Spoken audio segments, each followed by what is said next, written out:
Hello everyone, कैसे हैं आप लोग। एक नया चैप्टर लेकर आ गया हूँ फिज़िक्स का, जो कि है मोशन इन ए प्लेन। बहुत ही भारी भरकम चैप्टर है, बहुत ही इम्पोर्टेंट चैप्टर है।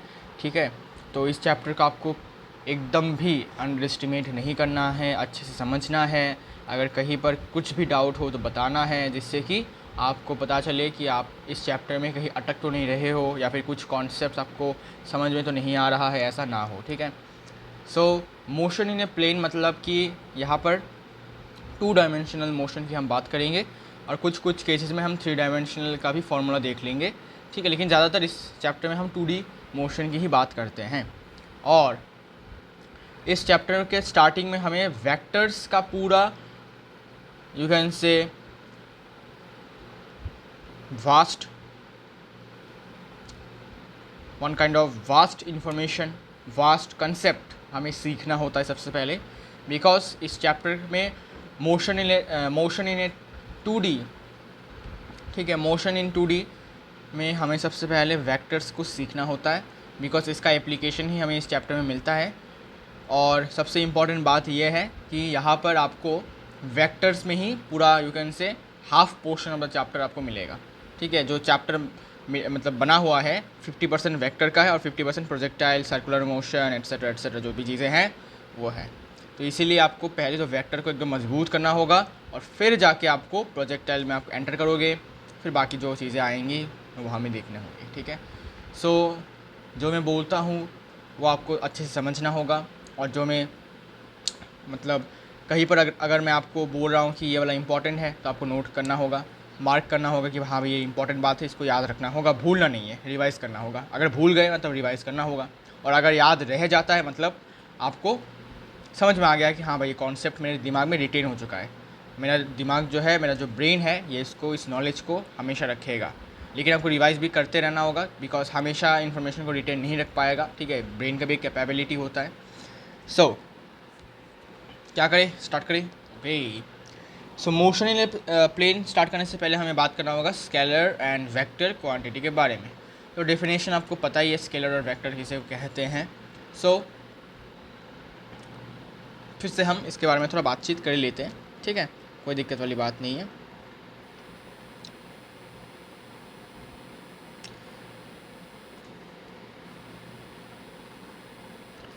तो स्केलर क्वांटिटी किसे कहा जाता है? जिसके पास मैग्नीट्यूड हो लेकिन डायरेक्शन ना हो। ठीक है, स्केलर में ऐसे क्वांटिटीज़ जिसके पास हैज़ मैग्नीट्यूड मतलब वैल्यू होगा, बट नो डायरेक्शन, लेकिन कोई डायरेक्शन नहीं होगा, उसी क्वांटिटीज़ को हम कहते हैं स्केलर। बहुत आपको पता ही होगा। एग्जांपल्स में आप समझ सकते हैं, जैसे कि पहला तो भाई डिस्टेंस हो गया, मास हो गया, टाइम हो गया, डेंसिटी हो गया, वर्क डन हो गया,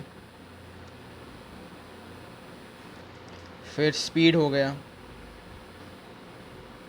ऐसे ही एट्सेट्रा मान लो। ठीक है, फिर vector quantity,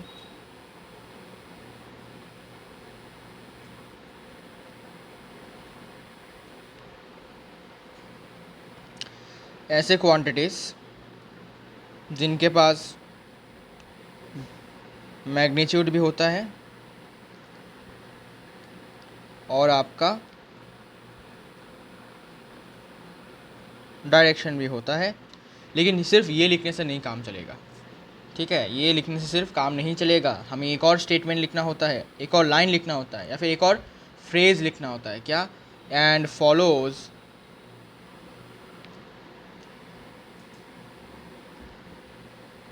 of laws of vector algebra. ये वाला लाइन सबसे इम्पॉर्टेंट है। अगर लॉज ऑफ वेक्टर एलजेब्रा को फॉलो नहीं करता है तो हमारा वो क्वांटिटी, इवन दो उसके पास डायरेक्शन हो, मैग्नीट्यूड हो, उसको हम वेक्टर के कैटेगरी में नहीं डालेंगे। जैसे कि करंट, इलेक्ट्रिक करंट। ठीक है, इलेक्ट्रिक करंट जो है उसके पास डायरेक्शन भी होता है और मैग्नीट्यूड भी होता है, लेकिन फिर भी हम उसको स्केलर क्वांटिटी में ही इन्वॉल्व करते हैं, बिकॉज वो आपका वेक्टर एलजेब्रा का जो लॉज हैं उनको फॉलो नहीं करता। बेसिकली करंट जो है टेंसर क्वांटिटी है, टेंसर जो हमारे सिलेबस में नहीं है बेसिकली, लेकिन फिर भी हम अभी के लिए इसको स्केलर के कैटेगरी में ही रखेंगे, ठीक है। बोथ मैग्नीट्यूड एंड डायरेक्शन होना ज़रूरी तो है ही, साथ ही साथ एक और बात इंपॉर्टेंट होना चाहिए, एक और बात दिमाग में रखना चाहिए, जो कि है कि वेक्टर एलजेब्रा के लॉज को फॉलो करने होंगे, वरना ये वेक्टर के क्वांटिटी में नहीं आएगा, वेक्टर की लिस्ट में ये नहीं आएगा, ठीक है। आप इसको वेक्टर भी सिर्फ कह सकते हैं या फिर वेक्टर क्वांटिटी भी कह सकते हैं, ठीक है। शॉर्टकट में आप वेक्टर सिर्फ कहें तो अच्छा होगा। एग्जाम्पल में क्या क्या है, वेलोसिटी है, डिस्प्लेसमेंट है, बिकॉज इनके पास डायरेक्शन है, मैग्नीट्यूड है, और ये लोग वेक्टर अलजेब्रा के लॉज को फॉलो करते हैं। फिर आपका डिस्प्लेसमेंट के बाद फोर्स है, एक्सेलरेशन है, ठीक है, और भी बहुत सारी चीज़ें हैं, अभी के लिए एटसेट्रा लिख देता हूँ, ठीक है। तो ये था वेक्टर क्वांटिटी। अब इसको हम रिप्रेजेंट कैसे करेंगे वेक्टर को, ठीक है, इसको हम थोड़ा समझते हैं। इसको पहले हम ये ऐसे समझते हैं कि इसको जियोमेट्रिकली हम कैसे लिखते हैं या फिर कैसे रिप्रेजेंट करते हैं एक वेक्टर को, ठीक है। चलिए फिर बात करते हैं इसको लेकर।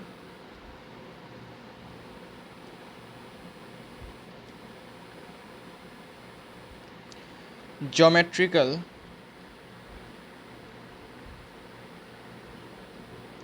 रिप्रेजेंटेशन ऑफ ए वेक्टर, एक वेक्टर को ज्योमेट्रिकली हम कैसे रिप्रेजेंट करेंगे, ठीक है, समझते हैं इसको। तो बेसिकली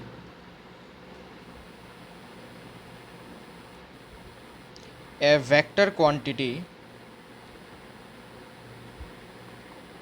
इसको एक्चुअली एक स्ट्रेट लाइन से रिप्रेजेंट किया जाता है, is represented by a straight line जिसके एक पॉइंट पर एक हेड होगा, ठीक है, and with an arrow head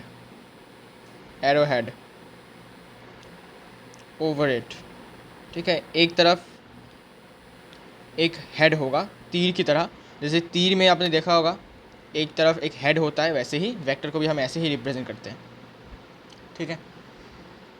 तो मैं इसको ऐसे ड्रॉ करके दिखाता हूँ। सपोज़ मैंने एक स्ट्रेट लाइन ड्रॉ किया और ऐसे एरो दे दिया, हेड बोलते हैं इसको, ठीक है। तो ये हमारा एक वेक्टर होगा, ठीक है, दिस इज़ आवर वेक्टर। और ये बात याद रखना कि ये वाला जो पॉइंट है इसको हम कहते हैं इसका टेल, इस वाले पॉइंट को कहा जाता है टेल, और इस वाले पॉइंट को कहा जाता है आपका हेड, ठीक है, याद रखेंगे, जी हाँ। और ये जो आपने स्ट्रेट लाइन ड्रॉ किया है, इस लाइन के लेंथ को हम कहते हैं कि उस वेक्टर का ये मैग्नीट्यूड है, ठीक है। दस this length of the line represents the magnitude of the vector. तो ये जो आपको लाइन दिख रहा है ये आपका मैग्नीट्यूड के बारे में बताता है कि वेक्टर का मैग्नीट्यूड कितना है। मैग्नीट्यूड मतलब क्या, मैग्नीट्यूड का मतलब होता है value,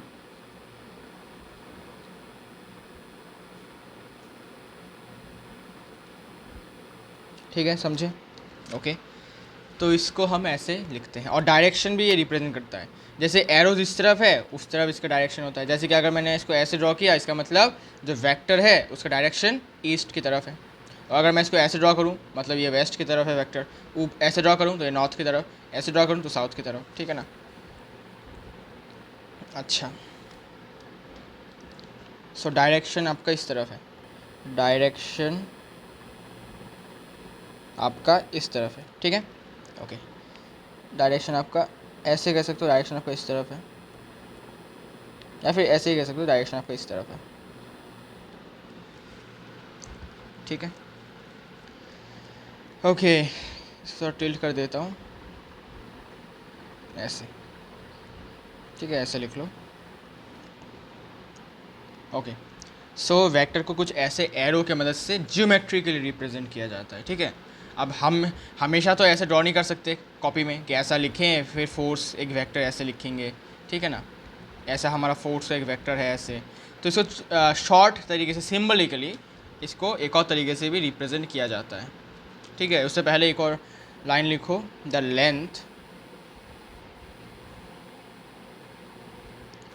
length of the line.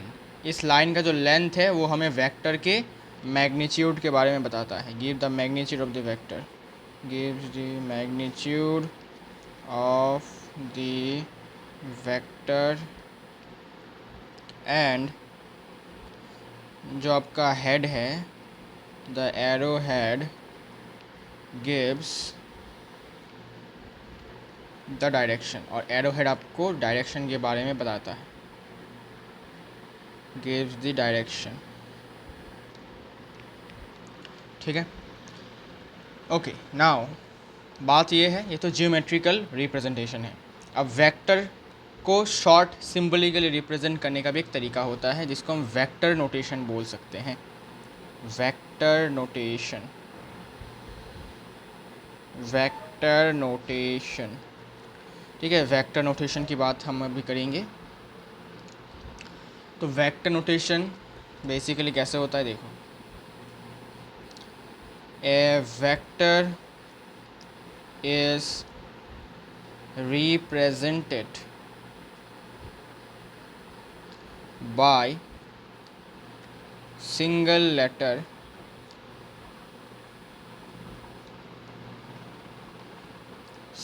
letter of alphabet, either in boldface or with an arrow over it। तो हम ये बता रहा है कि वेक्टर को रिप्रेजेंट करने के लिए हम एक सिंगल लेटर का यूज़ करते हैं अल्फ़ाबेट का। सपोज़ सिंगल लेटर ए हो गया, बी हो गया, एफ हो गया, फिर एस हो गया, फिर डी हो गया। ठीक है ना, ऐसे। जैसे कि एग्जाम्पल इज़ लाइक दैट कि ए फोर्स वेक्टर। ठीक है, फोर्स एक वेक्टर ही होता है। तो एक फोर्स वेक्टर को हम ऐसे रिप्रेजेंट कर सकते हैं, can be represented as, force के लिए मैं कैपिटल एफ यूज़ कर रहा हूँ। ठीक है, तो कैपिटल एफ लिखने के बाद सिंपली इसके ऊपर आपको एक एरो लगा देना है, ऐसे एक एरो। ठीक है, ऐसे एक एरो लगा दो, या फिर आप इसको बोल्ड करके भी लिख सकते हो।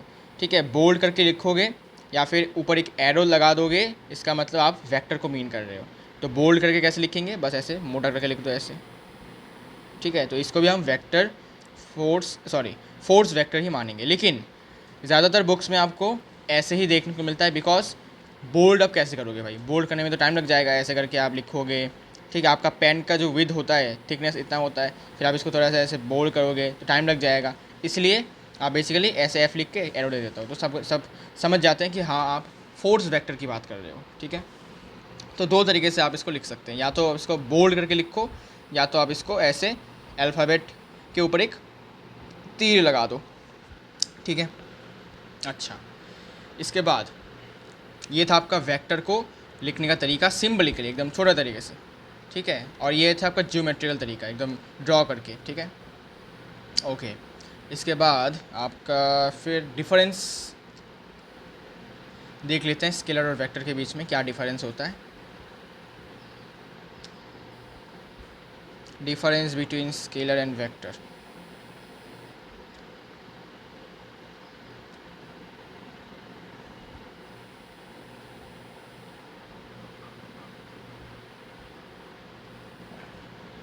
तो इसका यहाँ से कहा गया,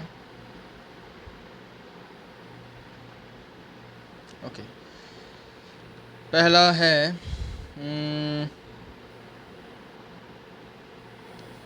स्केलर और यहाँ पर वेक्टर। ठीक है, स्केलर और वेक्टर। सो पहला पॉइंट तो डेफिनेशन होगा, सबको पता है। पहला point of difference is the definition.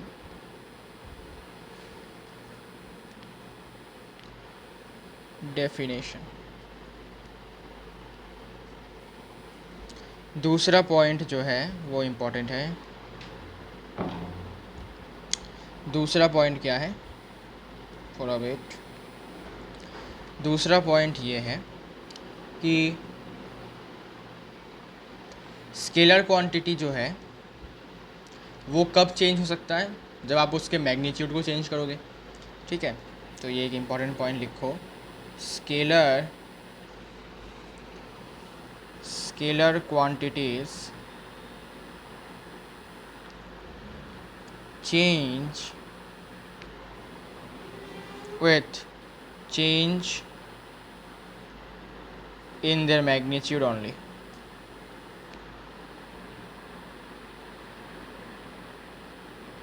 Magnitudes only, उनके मैग्नीट्यूड में चेंज होने से ही स्केलर क्वांटिटीज़ चेंज होते हैं। ठीक है, सिर्फ और सिर्फ। और वेक्टर को कैसे चेंज किया जा सकता है, या तो तुम वेक्टर का डायरेक्शन बदल दो, या फिर उसका मैग्नीट्यूड बदल दो, या फिर दोनों को एक साथ बदल दो।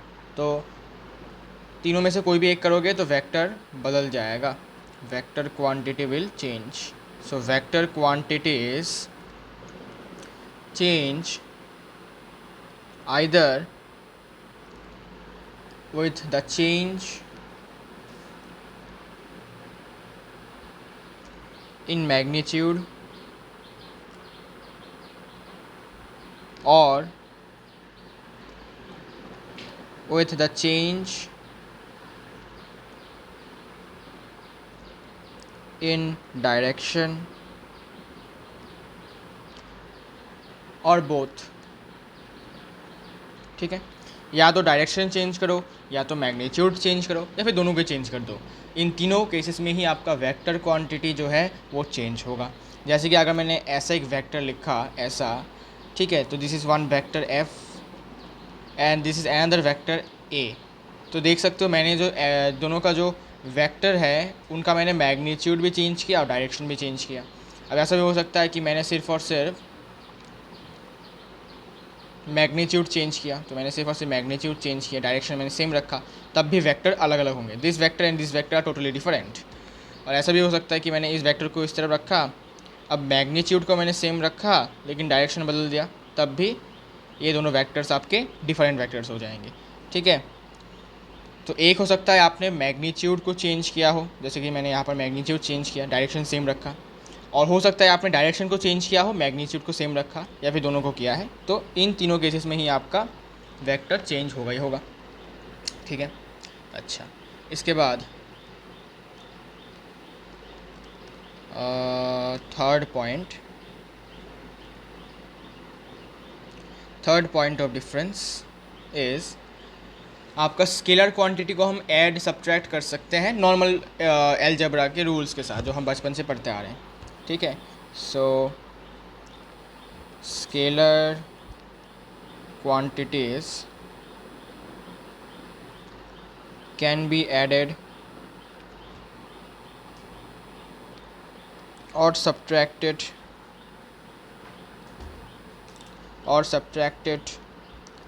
अकॉर्डिंग या फिर using the ordinary rules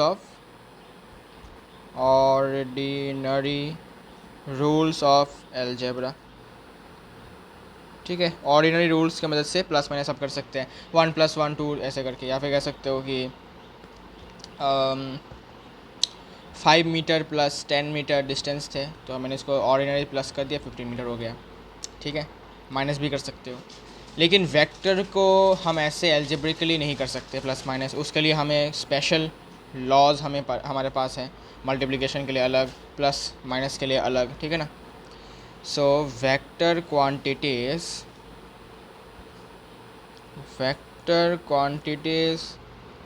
can not be added या फिर subtracted algebraically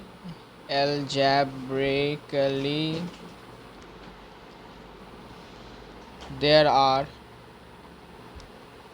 special laws of vector algebra, so vector quantities cannot be added or subtracted algebraically, there are special laws of vector algebra which are to be followed. ठीक है, special laws हैं जिनको हम follow करेंगे plus minus हो या multiplication करने के वक्त। ठीक है, ऐसे ऑर्डिनरी हम प्लस माइनस नहीं कर सकते बिकॉज इसमें डायरेक्शन भी होता है। ठीक है ना, इसलिए थोड़ा सा हमें ध्यान रखना होता है। अब हम बात करेंगे टाइप्स ऑफ वेक्टर्स के बारे में। पहला है पोलर वेक्टर। पोलर वेक्टर मतलब ऐसे वेक्टर जिनके पास एक स्टार्टिंग पॉइंट होता है और एक पॉइंट ऑफ एप्लीकेशन भी होता है। The vector having a starting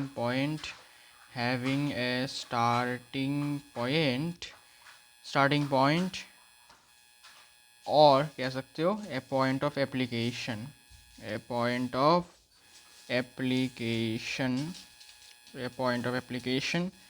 is called polar vector. Examples are जैसे कि displacement, velocity, फिर लीनियर मोमेंटम। ठीक है, बिकॉज लीनियर मोमेंटम का मतलब जो हम पढ़ते आ रहे हैं लीनियर मोमेंटम वही है। ठीक है, mass into velocity, P equals to mv, और एंगुलर मोमेंटम दूसरा है इसलिए लीनियर मोमेंटम लिखने से स्पेसिफिक हो जाता है। फिर है फोर्स। ठीक है, तो ये ऐसे वेक्टर्स है जिनका एक स्टार्टिंग पॉइंट होता है और एक कह सकते हो स्टार्टिंग पॉइंट भी कह सकते हो या फिर पॉइंट ऑफ एप्लीकेशन भी कह सकते हो। ठीक है, फिर दूसरा आता है आपका एक्सियल वेक्टर जो कि आपका रोटेशनल मोशन में हम देखेंगे। ठीक है, तो एक्सियल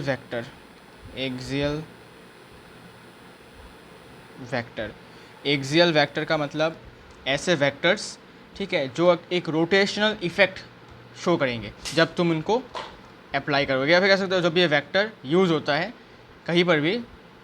ठीक है, इसका एप्लीकेशन हमें देखने को मिलता है, तो ये एक रोटेशनल इफेक्ट पैदा करता है।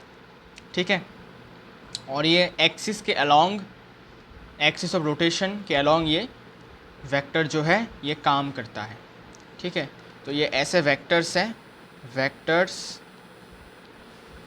वेक्टर दैट रिप्रेजेंट्स rotational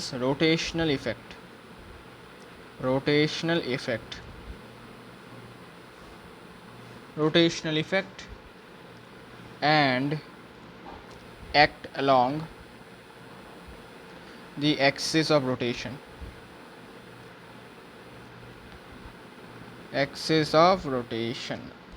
ठीक है, ऐसे वेक्टर्स को एक्सियल वेक्टर कहा जाता है। एग्जाम्पल में तुम ले सकते हो एंगुलर वेलोसिटी,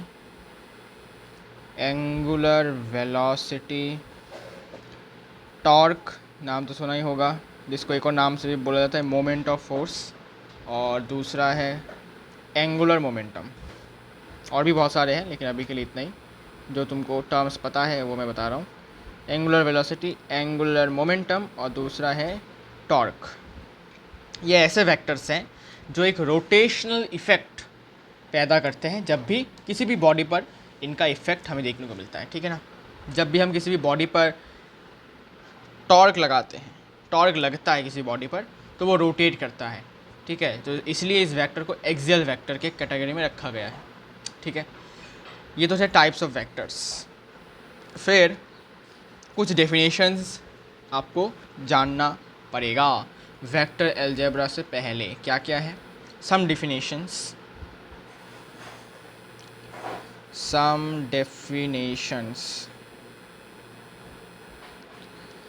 जैसे कि पहला है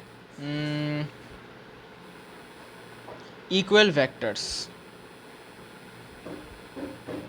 इक्वल वेक्टर्स का क्या मतलब है? इक्वल वेक्टर मतलब ऐसे दो वेक्टर्स, ठीक है, दो से ज़्यादा भी हो सकते हैं, ऐसे दो वेक्टर्स जो आपके मैग्नीट्यूड भी सेम हो और डायरेक्शन भी सेम हो, उसी को हम कहते हैं equal vectors. Two vectors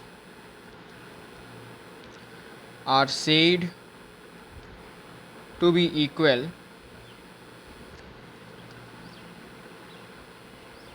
if they have same magnitude and same direction.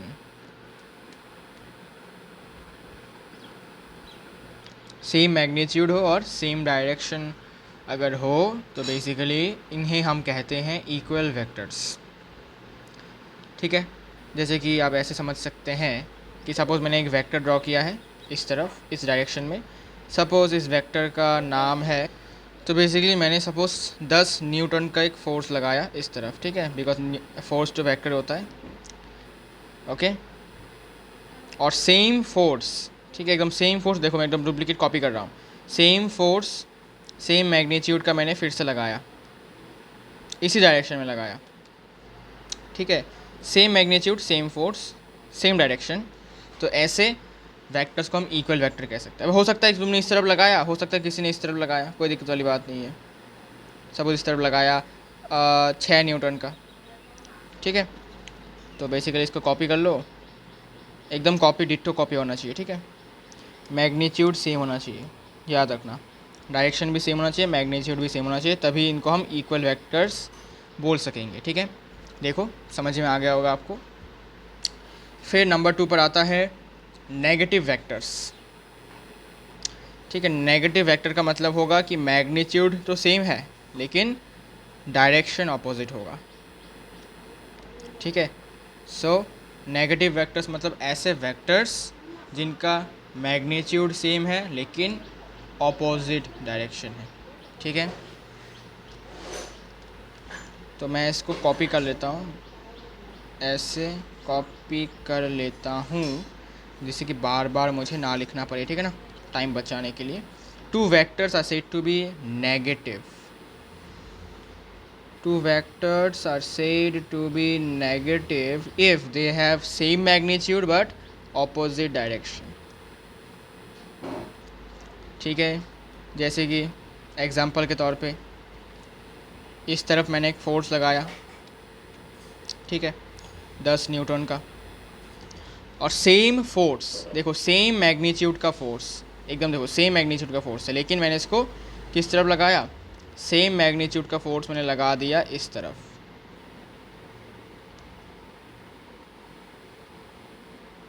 देखो सेम मैग्नीट्यूड का है, ऐसे देख सकते हो सेम मैग्नीट्यूड का ही है. ठीक है, मैंने इस तरफ लगाया, इस तरफ लगाया 10 न्यूटन का. ठीक है, ओके. लेकिन अब मुझे क्या करना होगा, इसके सामने एक माइनस लगाना होगा. ठीक है, इसके सामने एक माइनस लगाना होगा because minus represents that it is in the opposite direction. Okay, अच्छा. So basically this are your negative vectors जिनका मैग्नीट्यूड सेम होना चाहिए लेकिन डायरेक्शन ऑपोजिट होगा. आगे बढ़ते हैं.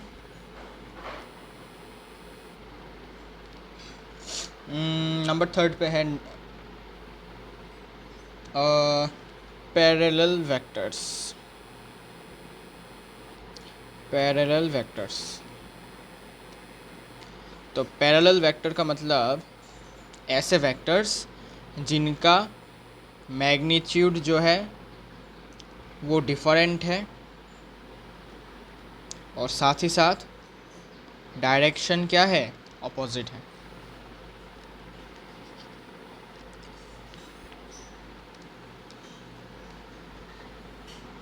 लेकिन एक्चुअली डिफरेंट मैग्नीट्यूड जो है ये लिखने की ज़रूरत नहीं है, मैं इसको ऐसे लिख सकता हूँ.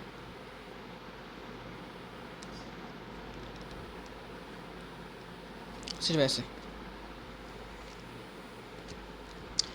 To vectors are said to be parallel. 2 vectors को हम पैरेलल तब कहेंगे अगर उनके पास या फिर उनका डायरेक्शन जो है वो ऑपोजिट हो. अगर उनका डायरेक्शन जो है वो क्या हो, ऑपोजिट. ठीक है, मैग्नीट्यूड इक्वल भी हो सकता है, इक्वल ना भी हो सकता है. ठीक है, लेकिन डायरेक्शन ऑपोजिट होना चाहिए. जैसे कि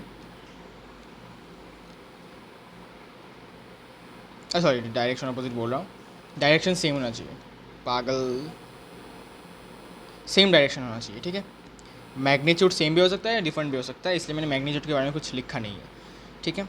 तो डायरेक्शन आपका सेम होना चाहिए, जैसे कि ये वाला, दिस इज़ ए वेक्टर मान लेते हैं, दिस इज़ बी वेक्टर। तो आप देख सकते हैं कि ए और बी का जो डायरेक्शन है वो सेम है। हाँ, हो सकता है मैग्नीट्यूड सेम ना हो, अगर सेम है तब भी कोई दिक्कत वाली बात नहीं है। सपोज़ ये मैग्नीट्यूड इन दोनों का ही सेम है,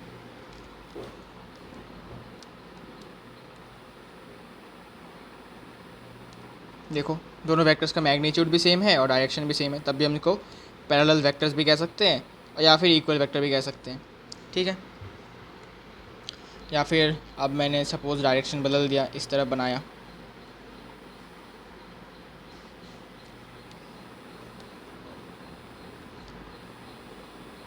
ओके।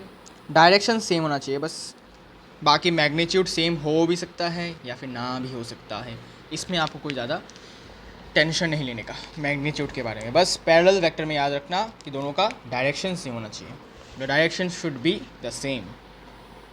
देन नंबर थर्ड के बाद number fourth, anti parallel vectors. Anti मतलब अभी डायरेक्शन आपका सेम नहीं होगा,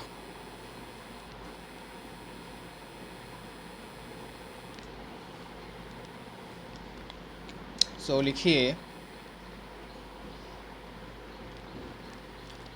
two vectors are said to be anti-parallel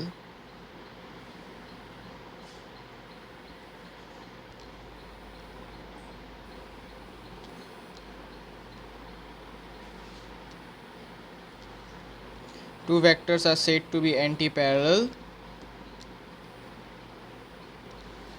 if they have opposite direction।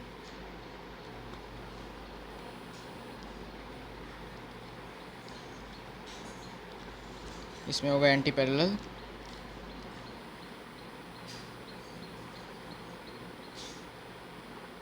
if they have opposite directions।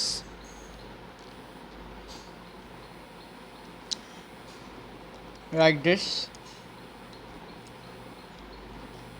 Vector a vector b, या फिर हो सकता है मैग्नीट्यूड सेम है और ऑपोजिट डायरेक्शन में है, तब भी हो सकते हैं एंटी पैरेलल, कोई दिक्कत वाली बात नहीं। देखो ये भी एंटी पैरेलल है, ठीक है, मैग्नीट्यूड सेम है और ऑपोजिट डायरेक्शन है, तब भी एंटी पैरेलल हो सकता है। एंटी पैरेलल का कंडीशन है कि ऑपोजिट डायरेक्शन होना चाहिए और पैरेलल का कंडीशन है कि सेम डायरेक्शन होना चाहिए, ओके। देन और क्या है, और क्या है, ये हो गया एंटी पैरेलल हो गया, ये हो गया हाँ, इसके बाद नल वेक्टर या फिर ज़ीरो वेक्टर या कुछ, ठीक है, इसके क्या प्रॉपर्टीज़ है वो भी बात कर लेंगे। नंबर 5 है ना ये, नंबर 5 नल वेक्टर या फिर कह सकते हो zero vector.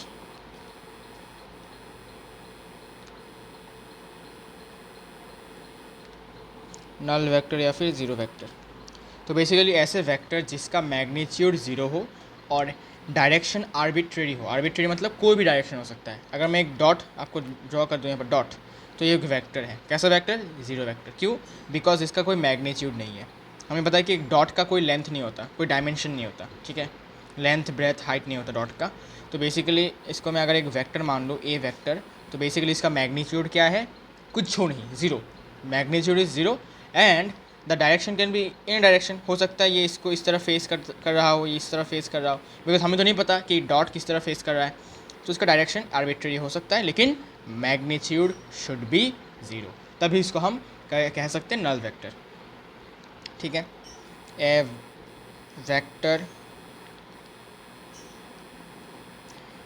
Vector whose magnitude is zero, magnitude is zero and has an arbitrary direction। कोई भी डायरेक्शन हो और मैग्नीट्यूड ज़ीरो हो तो इसको हम नल वेक्टर या फिर ज़ीरो वेक्टर कहते हैं। इसको रिप्रेजेंट कैसे करते हैं? देखो, इट्स रिप्रेजेंटेड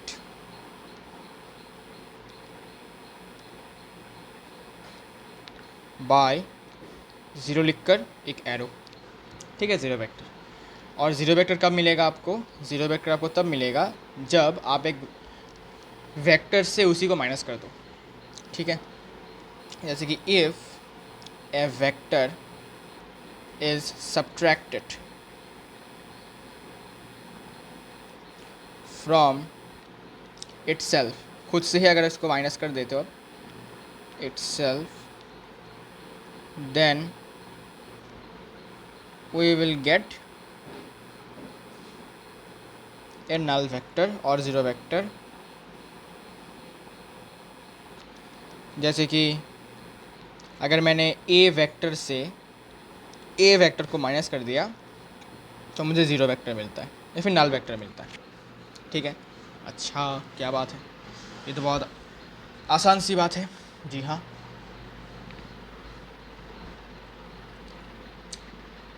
और फिर हम बात करते हैं सिक्स्थ पॉइंट पर, जो कि है कोप्लेनर वेक्टर या फिर कोलिनियर वेक्टर। पहले बात कर लेते हैं कोलिनियर वेक्टर।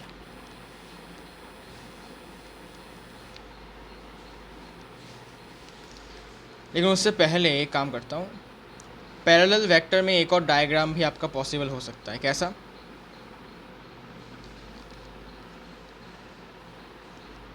ऐसा हो सकता है, देखो यहाँ पर एक वेक्टर, फिर यहाँ से एक और वेक्टर, ठीक है। ऐसा भी पॉसिबल हो सकता है पैरेलल के केस में, बिकॉज डायरेक्शन जब तक सेम है तब तक कोई दिक्कत वाली बात नहीं है। दोनों का डायरेक्शन सेम है, इसलिए ऐसा भी हो सकता है। और एंटी पैरेलल में एक और डायग्राम पॉसिबल है, ये वाला।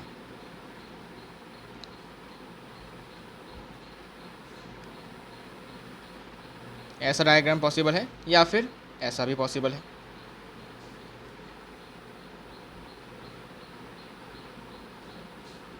ये ए वेक्टर, ये बी वेक्टर, ठीक है। डायरेक्शन ऑपोजिट है, मैग्नीट्यूड सेम हो भी सकता है या फिर ना भी हो सकता है, कोई दिक्कत वाली बात नहीं है, ठीक है।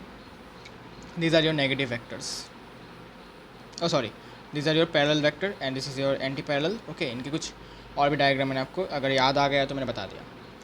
कोलिनियर वेक्टर, ठीक है। Collinear vectors are those vectors which act along the same line और along पैरेलल लाइंस। इसको हम कोलिनियर वेक्टर कहते हैं।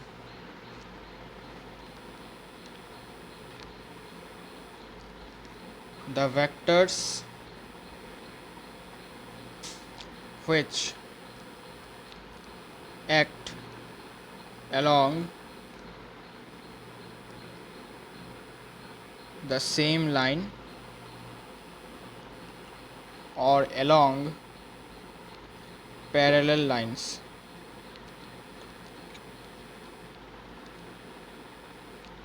सेम लाइन या फिर पैरेलल लाइंस के along ऐसे वेक्टर्स जो एक्ट करते हैं उसी को हम कोलिनियर वेक्टर कहते हैं। Like this is a vector, this is another vector b, ठीक है। दिस आर कोलिनियर वेक्टर जो सेम लाइन में एक्ट कर रहा हो, देखो सेम लाइन में एक्ट कर रहा है, या फिर along parallel lines.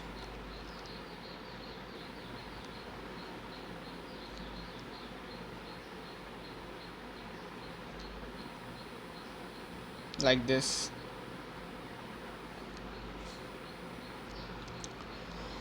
okay,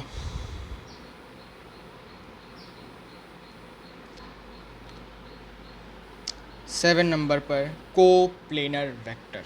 coplanar का क्या मतलब है? सेम प्लेन पर होने वाले वेक्टर्स को या फिर रहने वाले वेक्टर्स को हम कोप्लेनर बोलते हैं, ठीक है। इसको हम 3D में तो समझना इजी है, लेकिन 2D में ऐसे में लिख कर समझना थोड़ा सा डिफ़िकल्ट है, ठीक है। लेकिन मैं ट्राई करूँगा आपको समझाने का।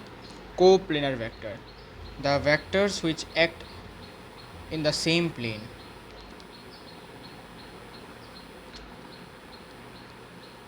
सेम प्लेन पर रहने वाले वेक्टर्स को हम कोप्लेनर वेक्टर्स कहते हैं। जैसे कि सपोज़ मैंने एक प्लेन लिया है, देखो एक, ठीक है, ऐसा एक ग्राउंड है, एक प्लेन मैंने लिया है, ठीक है, like this is a plane, okay, this is my plane. Suppose ये कोई बुक का सपोज कवर पेज है, ठीक है, बुक का कवरिंग है, ऊपर वाला पेज है, पेज कह सकते हो सिंपली। तो इस पेज पर मैंने क्या किया, दो पेंसिल्स को रख दिया, ठीक है, वेक्टर रिप्रेजेंट करने के लिए, ठीक है, जो पेंसिल्स है मान लेते हैं वो हमारे वेक्टर्स हैं, देखो। सो बेसिकली मैंने एक वेक्टर यहाँ रख दिया, दूसरा वेक्टर मैंने यहाँ रख दिया, ठीक है। तो देखो दोनों ही आपके सेम प्लेन पर है, एकदम सेम प्लेन पर। ये क्या है, बुक के प्लेन पर है, तो ये आपके को प्लेनर हो सकते हैं, या फिर ऐसा भी हो सकता है, या फिर ऐसा भी हो सकता है, ठीक है। लेकिन अगर ऐसा एक वेक्टर आ गया जो इस प्लेन में नहीं है, जैसे कि ऐसा एक वेक्टर, देखो ये प्लेन से बाहर है, ठीक है, ये इस वाले वाइट प्लेन पर नहीं है, ये दूसरे प्लेन पर है, तो ये आपका को प्लेनर वेक्टर नहीं होगा। को प्लेनर आपके ये ब्लैक वेक्टर्स होंगे जो आपके इस वाले बुक के प्लेन पर लाई कर रहे हैं, देखो बुक के प्लेन पर है, बुक के प्लेन में है, तो इसको हम कहते हैं coplanar vector. Then we have coinitial vector, इसको मैं ड्रॉ कर देता हूँ एक्चुअली, तो आपको समझ में आएगा। ये एक प्लेन है, ठीक है, this is a plane and okay, तो यहाँ पर मैंने एक वेक्टर ड्रॉ कर लिया, ऐसा, फिर ऐसा, फिर ऐसा, ठीक है। तो मैंने इसको इस प्लेन में ड्रॉ किया, ठीक है, ये आपके को प्लेनर है, सेम प्लेन पर, ठीक है। 3D हो तो समझ पाते हैं ज़्यादा, लेकिन क्योंकि अब 2D है तो कोई समझ में थोड़ा सा दिक्कत आ सकता है समझने में। को इनिशियल वेक्टर्स, को इनिशियल वेक्टर्स का मतलब ऐसे वेक्टर्स जिनका स्टार्टिंग पॉइंट या फिर टेल सेम हो, ठीक है, same tail, vectors having same tell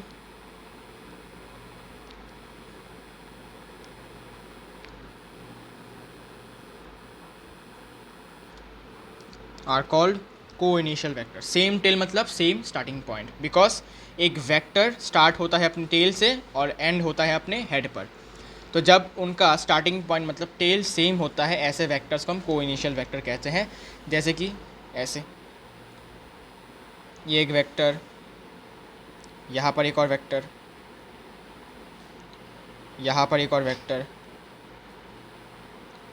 यहाँ पर एक और वेक्टर, यहाँ पर, जैसे कि आप देख ही सकते हैं ऐसा, देखो सबका स्टार्टिंग पॉइंट मतलब टेल सबका सेम है, तो this are called coinitial vector, जिनका स्टार्टिंग पॉइंट या फिर टेल सेम हो। This is one vector a, this is vector b, vector c, vector d, vector e. Then number 9 is coterminous vector. Coterminous vectors means those vectors having same head या फिर same terminal point, vectors having same terminal point or same head you can say,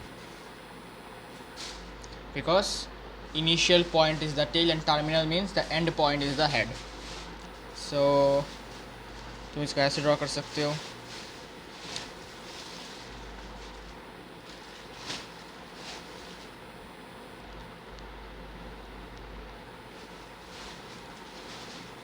ऐसे, फिर ऐसे, फिर ऐसे, देख सकते हो सबका सेम हेड पॉइंट है, मतलब हेड सबका सेम पॉइंट पर है, ठीक है, ऐसे।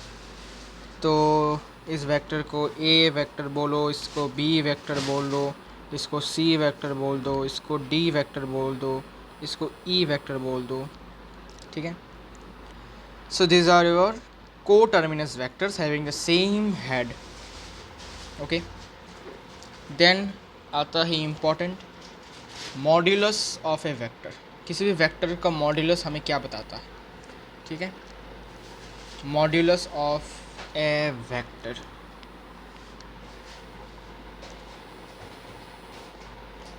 Modulus of a vector. Modulus of a vector हमें उस वेक्टर के मैग्नीट्यूड के बारे में बताता है। उसमें उस वेक्टर का मैग्नीट्यूड कितना है, मतलब वैल्यू कितना है, उसके बारे में इंफॉर्मेशन हमें कौन देता है, modulus. So modulus of a vector, modulus of a vector means the length or the magnitude of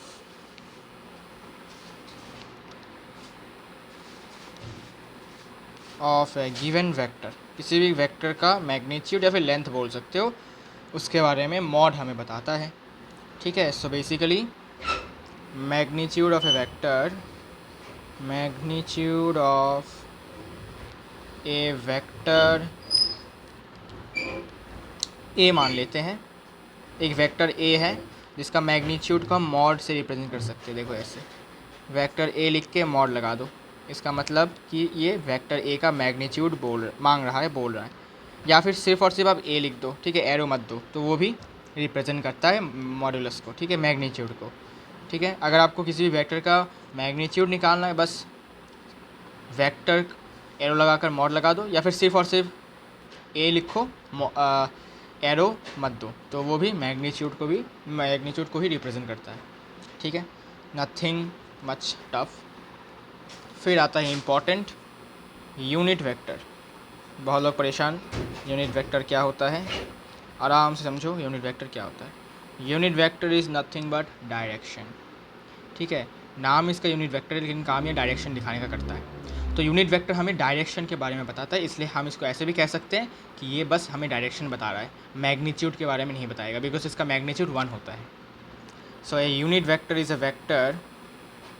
vector so vector of unit magnitude drawn in the direction of a given vector। किसी भी vector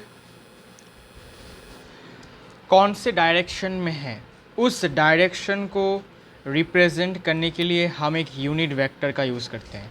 suppose मैंने draw किया एक vector a along the positive x axis, तो automatically जो है इसको मैं ऐसे लिख सकता हूँ कि अगर मैं आपसे ऐसे पूछूँ कि भाई बताओ, मैंने पॉजिटिव एक्स एक्सिस की तरफ एक वेक्टर को ड्रॉ किया है, ठीक है, तो तुम ऑटोमेटिकली समझ जाओगे तो कि पॉजिटिव एक्स एक्सिस की तरफ तुमने एक वेक्टर को ड्रॉ किया है, इसका मतलब एक्स जो है वो पॉजिटिव होगा। और इसी को अगर मैं आपसे ऐसा कहूँ कि भाई मैंने वाई एक्सिस की तरफ, पॉजिटिव वाई एक्सिस की तरफ मैंने वेक्टर को ड्रॉ किया है, तो तुम समझ जाओ कि मैंने वेक्टर को ऐसे ड्रॉ किया है। सही बात है। तो अब साइंटिस्ट लोगों ने बोला कि भाई देखो, अगर कोई भी वेक्टर को हम एक्स एक्सिस की तरफ ड्रॉ करना चाहते हैं तो हमें उसका डायरेक्शन बताना होगा। ठीक है, तो हम हमेशा तो ऐसा नहीं बता सकते कि मैंने एक वेक्टर ड्रॉ किया, ए वेक्टर, जो कि जिसका सपोज मैग्नीट्यूड है 3 और ये टूवर्ड्स एक्स एक्सिस है, तो इतना स्टेटमेंट हम नहीं लिखना चाहते, हम इसको शॉर्टकट सिम्बलिकली रिप्रेजेंट करना चाहते हैं। तब उन्होंने बताया कि हम यूनिट वेक्टर का यूज़ करेंगे। यूनिट वेक्टर हमें क्या बताएगा कि जो वेक्टर हमने ड्रॉ किया है या फिर जो वेक्टर गिवन है उसका डायरेक्शन किस तरफ है। ठीक है, अच्छा, तो बेसिकली इसको तुम ऐसे समझ सकते हो, मान लेते हैं मेरे पास एक कोऑर्डिनेट एक्सिस है, ठीक है, एक कोऑर्डिनेट प्लेन है, ठीक है, तो ये हमारा वाई एक्सिस, ये हमारा एक्स एक्सिस और ये हमारा जेड एक्सिस। ठीक है, ओके, जेड को कैपिटल मान लेता हूँ, कैपिटल, लाइक दिस। अब बात ये है कि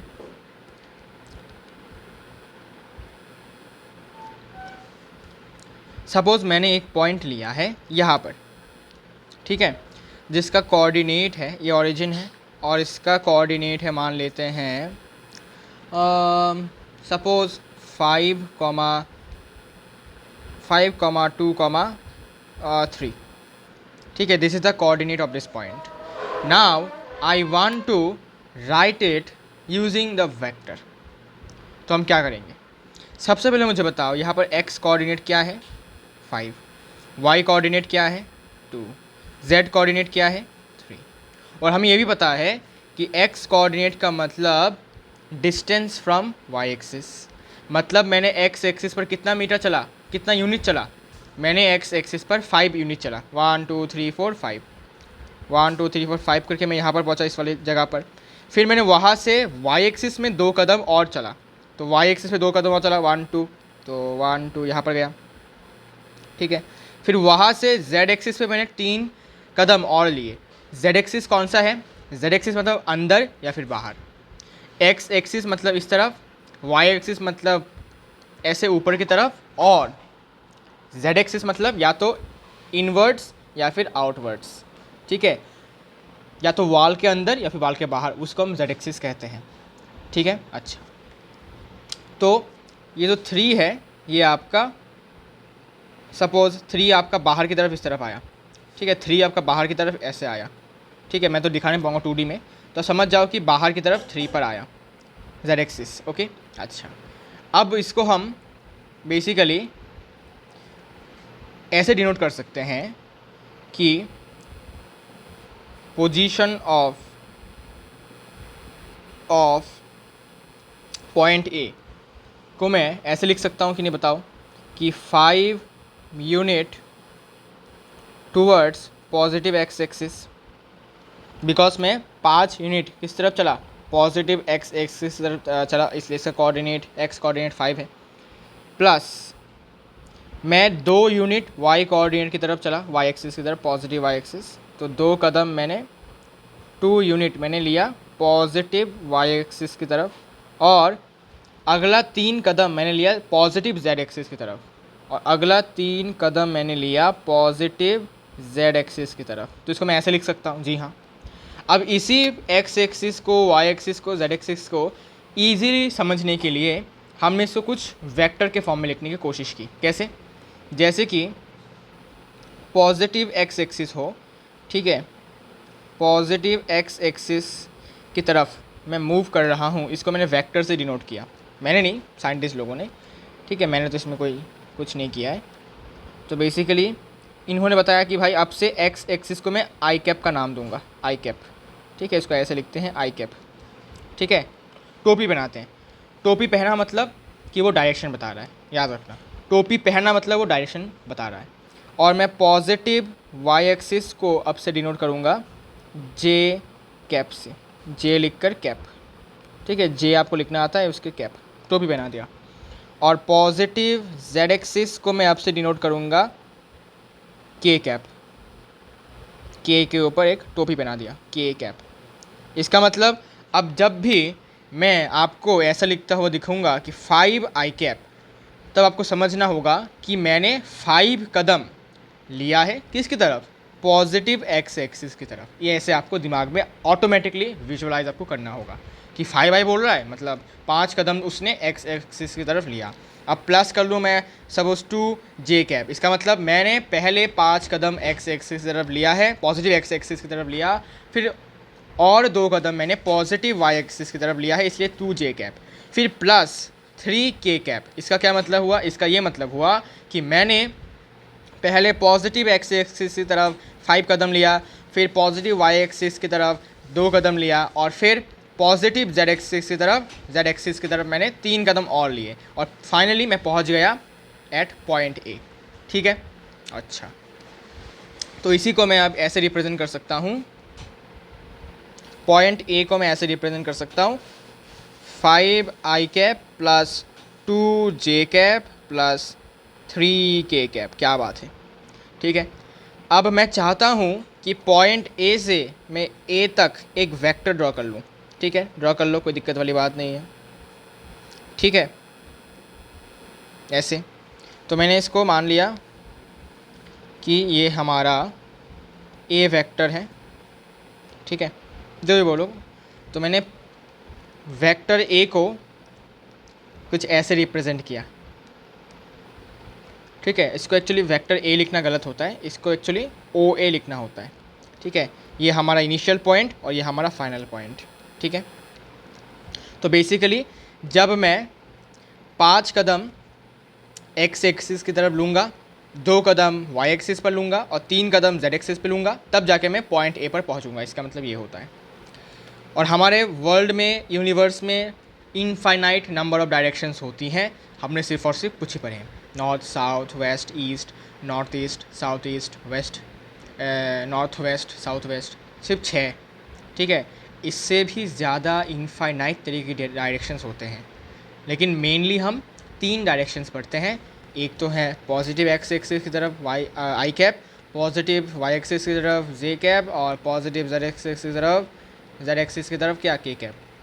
अगर अब मैं आपसे बोलूं कि बताओ नेगेटिव एक्स एक्सिस की तरफ क्या बोलेंगे, तो बहुत सिंपल है, माइनस आई कैप आपको बोलना होगा।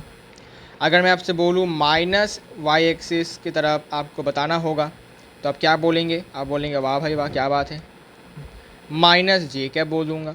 अगर मुझे माइनस जेड एक्सिस की तरफ जाना है तो मैं बोल दूँगा कि मैंने माइनस के कैप की तरफ चल दिया, ठीक है।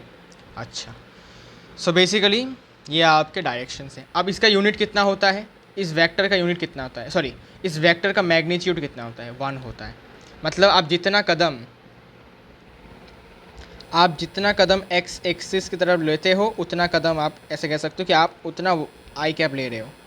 आई कैप ऐसे करते करते आप कदम ले रहे हो, ठीक है। This is 1 unit, this is 1 unit, this is 1 unit. तो आप जितना भी कदम आप एक्स एक्सिस की तरफ लोगे, उतना ही आई कैप आपके बनेंगे। जैसे कि आपने इसकी तरफ 5 कदम लिया, तो एक कदम में आई कैप होता है, तो 5 कदम में 5 आई कैप होगा, सिंपल। और वाई एक्सिस के हर एक कदम में आपको जे कैप मिलेगा, जे कैप, हर एक कदम पर जे कैप, ठीक है, हर एक कदम पर जे कैप, हर एक कदम पर जे कैप। और इसका भी सेम, हर एक कदम पर के कैप, हर एक कदम पर के कैप, ठीक है। ऐसे समझना होगा आपको, ठीक है। एक कदम लिया तो 1 आई कैप, 2 कदम लिया तो 2 आई कैप। अगर इस तरफ लिया तो एक कदम पे 1 जे कैप, 2 कदम पे 2 जे कैप। इस तरफ लिया तो 1 के कैप, 2 के कैप, ऐसे करके बढ़ता जाएगा, ठीक है। सो basically this is the thing. अब बात आता है कि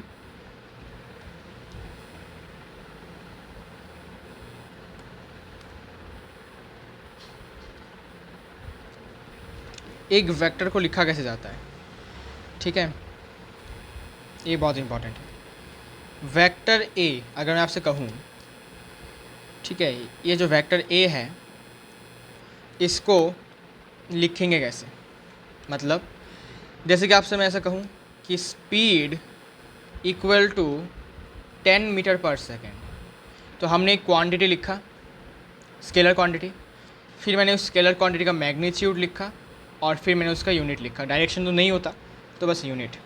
तो बेसिकली एक क्वांटिटी को लिखने के क्या तरीके होते हैं, पहला तो क्वांटिटी लिखो, फिर इक्वल टू देकर उसका मैग्नीट्यूड, और अगर डायरेक्शन है तो डायरेक्शन, ठीक है। अब वेक्टर को भी वैसे लिखना होगा, ये भी एक क्वांटिटी है, वेक्टर क्वांटिटी।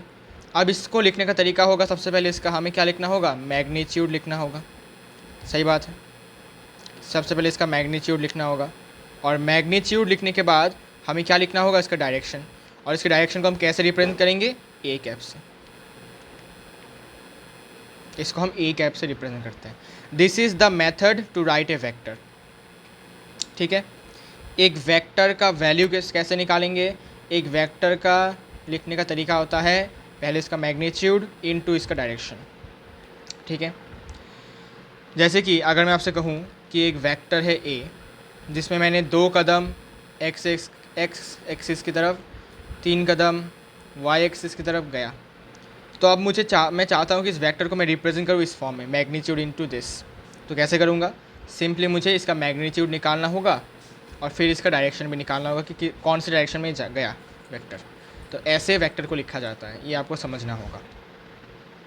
ओके, ऐसे वेक्टर को लिखा जाता है basically, vector is written like that.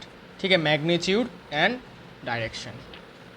जैसे आप स्पीड को लिखते हो 10 मीटर पर सेकेंड, मैग्नीट्यूड फिर इसका यूनिट, वैसे ही इसका भी ऐसा केस बनता है। अब इम्पॉर्टेंट बातें और भी हमें करनी है। इम्पॉर्टेंट बात यह है कि आई कैप इसका मैग्नीट्यूड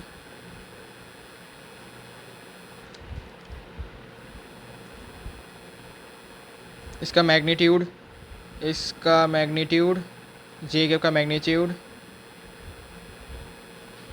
भी बोल सकते हो, मैग्नीट्यूड बोलना है इस बेटर आई गेस।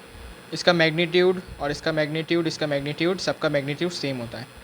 ठीक है, जिसको मैंने मॉड से रिप्रेजेंट किया। सबका मैग्नीट्यूड कितना होता है? 1।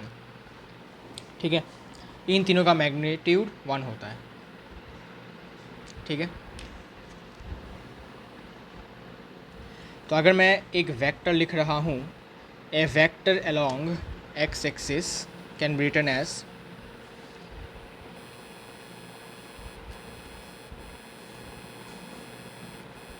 सपोज एक वेक्टर है, a vector along x axis can be written as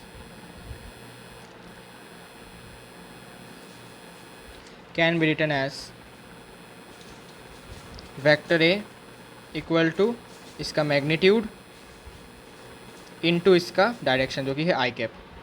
because ये किस तरफ है? एक्स एक्सिस की तरफ, और एक्स एक्सिस की तरफ जो भी वेक्टर होता है उसका डायरेक्शन हम आई कैप से डिनोट करते हैं। ठीक है,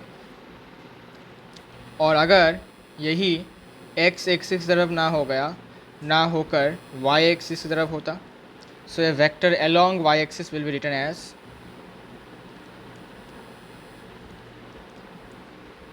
सेम होगा सब कुछ, बस यहाँ पर आई कैप की तरफ जे कैप हो जाएगा, आई कैप की जगह पर जे कैप हो जाएगा। सिमिलरली अब मैं चाहता हूँ कि मैं जेड एक्सिस की तरफ जाऊँ। ठीक है, यहाँ पर तुम इसको वाई एक्सिस बना लो और इसको जेड एक्सिस बना लो, तो सब कुछ सेम होगा, बस डायरेक्शन आपको बताना होगा के कैप है। ठीक है, तो एक वेक्टर को लिखने का तरीका, इसका मैग्नीट्यूड इनटू इसका डायरेक्शन। ओके, अच्छा, उसके बाद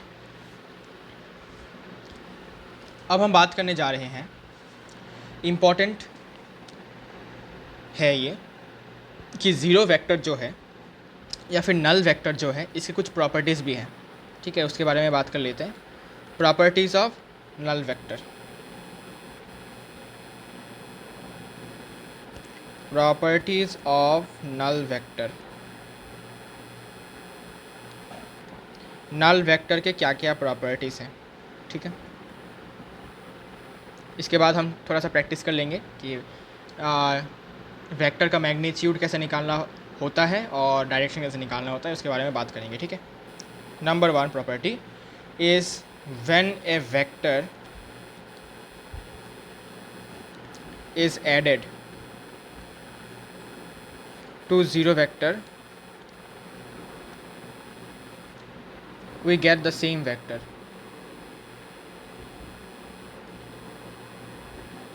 We get the same vector, that is, suppose आपने ए वेक्टर को ऐड किया है ज़ीरो वेक्टर या फिर नल वेक्टर के साथ, तब आपको रिजल्ट फिर से ए वेक्टर ही मिल जाएगा।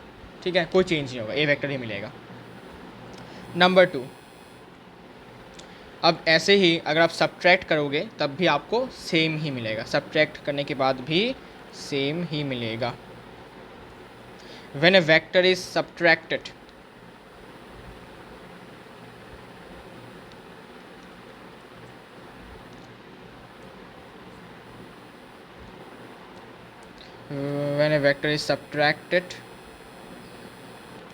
subtracted from a null vector,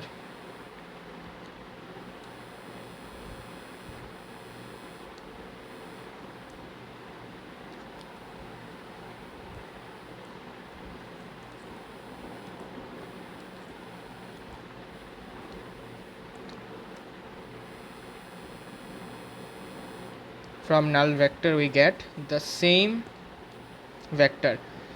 ठीक है, जब भी एक वेक्टर को नल वेक्टर से माइनस किया जाता है तब हमें सेम वेक्टर ही वापस मिलता है। ठीक है, कोई चेंज नहीं होता। नंबर थर्ड, जब एक रियल नंबर को मल्टीप्लाई किया जाता है, when a real number is multiplied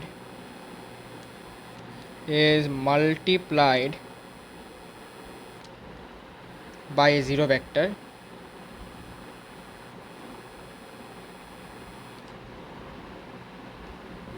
we get zero vector, that is अगर मैंने कोई भी एक रियल नंबर, सपोज़ r एक रियल नंबर है, अच्छा r नहीं, सपोज़ m मान लो, m एक रियल नंबर है, मैंने इसको ज़ीरो वेक्टर के साथ मल्टीप्लाई किया तब मुझे ज़ीरो वेक्टर ही मिलता है, ये बात याद रखो। और m आपका कोई भी रियल नंबर हो सकता है, where m is any real number, m belongs to any real number. ठीक है, तो रियल नंबर के साथ मल्टीप्लाई करने के बाद ज़ीरो वेक्टर में कोई चेंज नहीं होता, वो ज़ीरो वेक्टर ही रहता है। नंबर 4, जब एक वेक्टर को ज़ीरो से मल्टीप्लाई किया जाता है तब वो ज़ीरो वेक्टर बन जाता है। जब एक वेक्टर को, when a vector is multiplied by zero,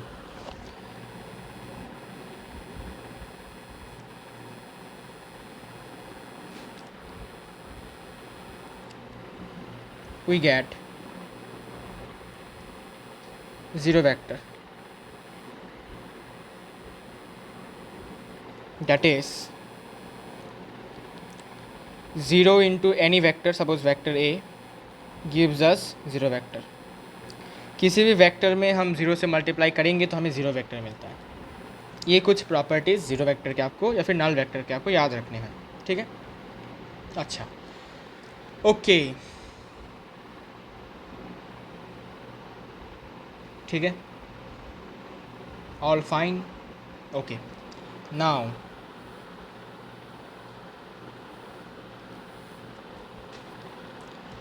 अब हम कुछ क्वेश्चन देखते हैं जिससे कि आप मैग्नीट्यूड निकाल पाओ। ठीक है, अच्छा रुको, मैग्नीट्यूड निकालने से पहले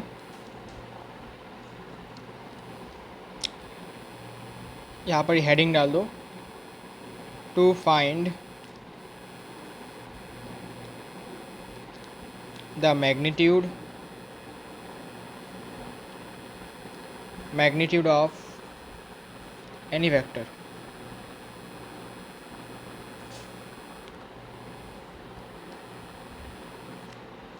किसी भी वेक्टर का मैग्नीट्यूड कैसे फाइंड करना है वो हम आज देखेंगे। सबसे पहले कोई भी वेक्टर एक मान लेते हैं। ओके, कोई भी वेक्टर हम मान लेते हैं। सो एक पॉइंट मान लो भाई, सिंपल सा, सपोज़ टू आई कैप नहीं, सपोज़ यहाँ पर एक पॉइंट है, यहाँ पर ऑरिजिन है, यहाँ पर एक पॉइंट ए है जिसका कोऑर्डिनेट है 2,3। ठीक है, ओके, 2,3। अब मैं चाहता हूँ कि यहाँ से लेकर यहाँ तक जो वेक्टर बनेगा उसका मैग्नीट्यूड क्या होगा, जो भी बोलो। तो यहाँ पर एक एरो बनाना मत भूलना, एरो बना दो और यहाँ पर बस एक परपेंडिकुलर लाइन खींच दो, dotted. Okay, and now I am telling you to find the magnitude of vector OA। सबसे पहले मुझे बताओ वेक्टर OA लिखेंगे कैसे। तो बहुत आसान है, मैं 2 कदम x एक्सिस पर चला तो 2i कैप, प्लस और 3 कदम मैं y एक्सिस पे चला मतलब प्लस 3j कैप। सो 2i cap plus 3j cap, सही बात है जी हाँ। अब बस मैं चाहता हूँ कि इस वेक्टर का मुझे वैल्यू पता चले। ठीक है, ये इस वेक्टर का वैल्यू मुझे पता चले, कैसे निकालूंगा। तो मुझे बताया कि वेक्टर का जो मैग्नीट्यूड होता है वो उसके लेंथ के बराबर होता है। ठीक है, इस एरो के इस लेंथ का अगर हमें वैल्यू मिल जाता है वही होता है इस वेक्टर का मैग्नीट्यूड, जो कि हमें देखा था। तो ये हम कैसे निकालेंगे, ये हम निकालेंगे पाइथागोरस की मदद से। ठीक है, ये मैं इसको इसको मैं पॉइंट ए ये बी मान लेता हूँ। ओ बी कितना होगा 2 यूनिट्स और ए बी 3 यूनिट्स, ठीक है।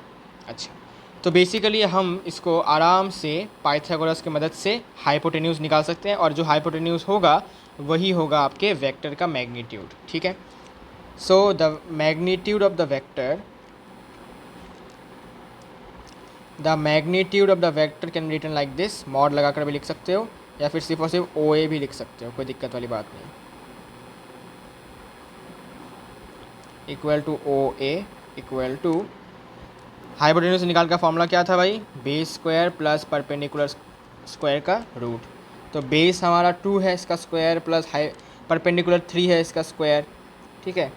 फिर इसका इन दोनों का मिलाकर होल स्क्वायर करने के बाद स्क्वायर करने के बाद हाँ स्क्वायर रूट। तो 4 + 9 it is 13। So root 13 is the magnitude of this vector, root 13। तो किसी भी वेक्टर का अगर हमें मैग्नीट्यूड निकालना है तो बेसिकली हमें उसके इन कंपोनेंट्स का स्क्वायर करके सम करके स्क्वायर रूट करना होता है। लेकिन उससे पहले एक और बात, इन्फॉर्मेशन मुझे याद आया तो बता देता हूँ। कोई भी एक वेक्टर है,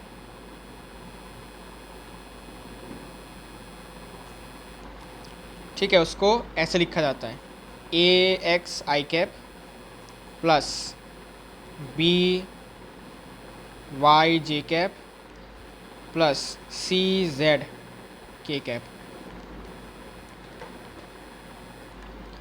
एंड अच्छा छोड़ो इतना टफ देने की ज़रूरत नहीं है, इसको बस x लिख लो, इसको y लिख लो, इसको z लिख लो, ठीक है। तो देखो आई कैप के साथ, जे कैप के साथ और के कैप के साथ, इनके सामने जो आपके कोएफिशिएंट्स जैसे लग रहे हैं इनको हम कहते हैं कंपोनेंट्स ऑफ द वेक्टर, ठीक है। इसको हम कहते हैं x कंपोनेंट जो आई कैप के साथ रहता है, ठीक है, इसको हम कहते हैं x component. y J cap के साथ जो रहेगा उसको कहेंगे y कंपोनेंट, और जो k कैप के साथ रहता है वो है z कंपोनेंट, ठीक है। ओके, सो बेसिकली हमने क्या किया, हमने x कंपोनेंट और y कंपोनेंट का स्क्वायर करके उनका सम करके फिर स्क्वायर रूट किया, और ऐसे ही निकाला जाता है वेक्टर का मैग्नीट्यूड, ठीक है। ये सिर्फ और सिर्फ आपके एक वेक्टर का मैग्नीट्यूड की बात मैं कर रहा हूँ, ठीक है। अगर दो वेक्टर हुए और दो वेक्टर आपस में कुछ एंगल में हुए तब हमारे पास और एक मेथड होता है इनका यू कैन से मैग्नीट्यूड निकालने का। लेकिन अभी के लिए सिंगल वेक्टर का मैग्नीट्यूड कैसे निकलेगा, सिंपल सा पाइथागोरस थ्योरम की मदद से। तो अब मैंने अगर आपको एक और क्वेश्चन करने को दिया तो आप उम्मीद करूँगा आप कर पाओगे। कैसे? क्वेश्चन ये है कि सपोज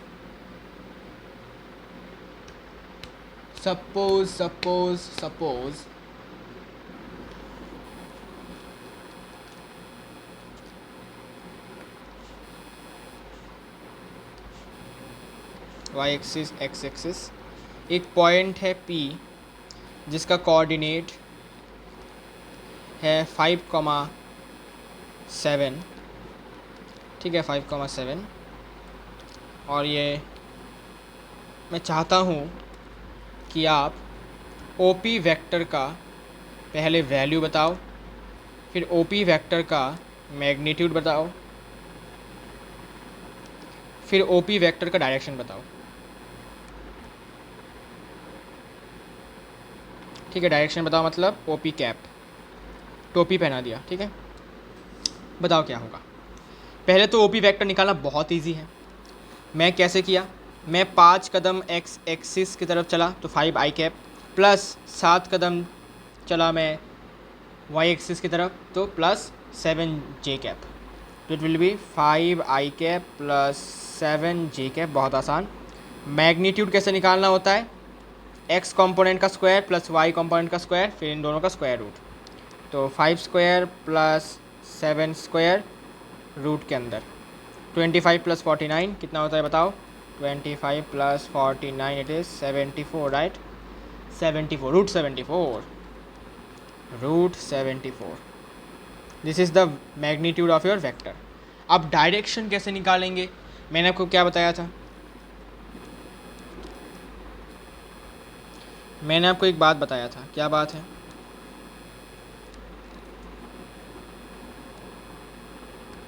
बात ये है कि किसी भी वेक्टर को कैसे लिखा जाता है? किसी भी वेक्टर को कैसे लिखा जाता है? किसी भी वेक्टर को लिखा जाता है पहले तो उसका मैग्नीट्यूड इनटू उसका डायरेक्शन। मुझे वेक्टर पता है, उसका मैग्नीट्यूड पता है, तो क्या मैं उसका डायरेक्शन निकाल सकता हूँ? जी हाँ, इस इक्वेशन की मदद से। देखो कैसे। सो वी नो दैट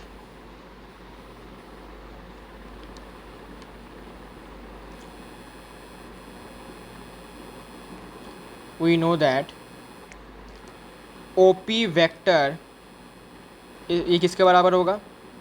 इसके मैग्नीट्यूड के बराबर, इसके मैग्नीट्यूड के बराबर इनटू इसके डायरेक्शन के बराबर, OP कैप के बराबर, ठीक है, इनटू दिस। ओके, मुझे इसका वैल्यू पता है, इसका वैल्यू पता है, मैं बस इसका वैल्यू निकालना चाहता हूँ। तो basically OP vector equal to OP cap equal to OP vector divided by magnitude of OP, magnitude of OP vector.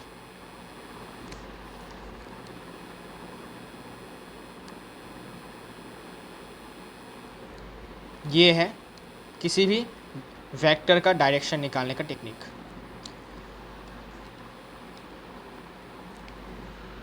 सो अब मुझे OP वेक्टर तो पता है। OP vector is this.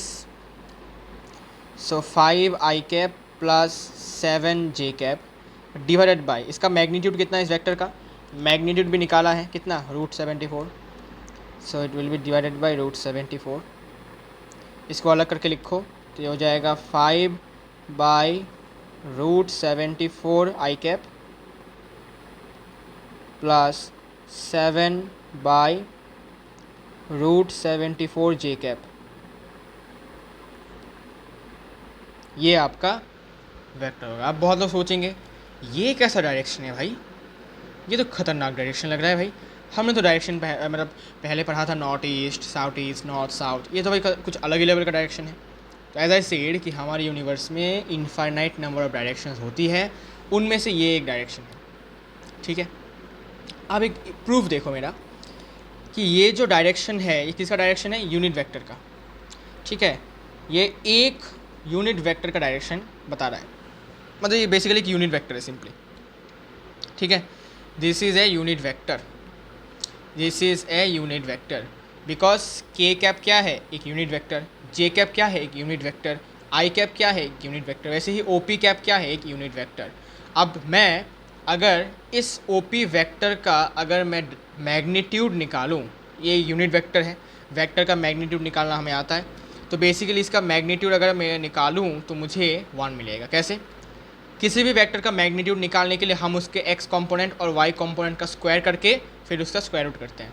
तो उसका स्क्वायर करो, 5/√74 का स्क्वायर प्लस 7/√74 का square under square root, 25/74 plus 49/74 LCM लिया, तो 25 + 49 करने के बाद 74/74 रूट के अंदर, तो आ गया ना 1। इसका मतलब ये हमारा एक यूनिट वेक्टर है बिकॉज इसका मैग्नीट्यूड कितना आ गया? इसका मैग्नीट्यूड 1 आ गया, मतलब ये एक यूनिट वेक्टर। प्रूफ? ओके। याद रखना हमेशा वेक्टर में एरोज देना मत भूलना। वेक्टर में एरो उतना ही इंपॉर्टेंट है जितना तुम्हारा दिमाग। ओके, अच्छा। अब एक है डिस्टेंस फार्मूला और पोजीशन वेक्टर और डिस्प्लेसमेंट वेक्टर, उनके बारे में बात कर लेते हैं, ठीक है। उनके बारे में बात कर लेते हैं, थोड़ा वेट कीजिएगा। कहाँ गया?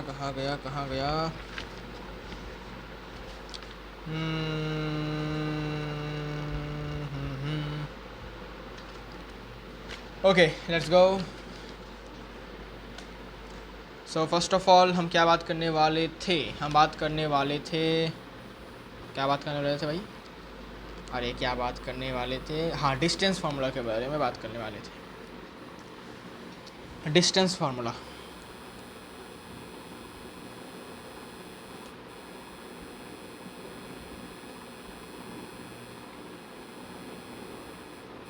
ये आप पढ़ेंगे मैथमेटिक्स के introduction to 3D geometry chapter में, ठीक है, मैं ही पढ़ाऊँगा तो तब आपको फिर से समझ में आएगा। आपने कोऑर्डिनेट ज्योमेट्री में किसी भी दो पॉइंट्स के बीच में डिस्टेंस निकालना आता है। Distance between any two points in coordinate plane can be find out by x2 minus x1 whole square plus y2 minus y1 whole square. सही बात है। तो अब मेरे पास दो पॉइंट्स हैं A और एक और पॉइंट है B। A का कोऑर्डिनेट x, y, z है। अच्छा x, y, z नहीं, अच्छा ठीक है x, y, z, और इसका है अल्फ़ा, बीटा, गामा, ठीक है। अब मैं चाहता हूँ कि A से लेकर B तक इसका डिस्टेंस मुझे निकालना है। कैसे निकालूंगा बताओ, कैसे निकालूंगा? तो यहाँ से लेकर यहाँ डिस्टेंस निकालने के लिए मेरे पास कोऑर्डिनेट ज्योमेट्री का मुझे हेल्प लेना होगा। कोऑर्डिनेट ज्योमेट्री ये कहता है अगर दो पॉइंट्स के बीच में मुझे डिस्टेंस निकालना है और यहाँ पर z एक्सिस, हाँ z कोऑर्डिनेट भी है, ठीक है, तो कोई दिक्कत नहीं है। तो डिस्टेंस बिटवीन, अच्छा डिस्टेंस ए बी क्या हो जाएगा, बेसिकली रूट ओवर जो हम करते थे x2 माइनस x1, तो x2 minus x1 plus y2 minus y1 plus z2 minus z1। तो basically it will be x2 minus x1 whole square plus y2 minus y1 whole square, और एक और add हो जाएगा अभी जाकर z2 minus z1 whole square, ठीक है। तो अब इसका हम लिखे x2 हमारा अल्फ़ा है, alpha minus x whole square हो जाएगा, फिर beta minus y whole square हो जाएगा, और फिर gamma minus z whole square हो जाएगा, बस, और स्क्वायर रूट, और फिर आपका स्क्वायर रूट, सिंपल, ठीक है। तो डिस्टेंस फार्मूला आपको याद होना चाहिए। दो पॉइंट्स के बीच में आप डिस्टेंस निकाल सकते हो using this formula, using this formula. अब एक और इम्पॉर्टेंट बात आता है यहाँ पर, पोजीशन वेक्टर नाम का, जो हम एक्चुअली कर चुके हैं अभी, लेकिन मैंने आपको बताया नहीं एक्चुअली। पोजीशन वेक्टर मतलब ऐसा एक वेक्टर जो हमें एक पॉइंट के बारे में बताता है जो आपके ओरिजिन से कुछ दूरी पर है, ठीक है। जैसे कि इसको हम ऐसे समझ सकते हैं,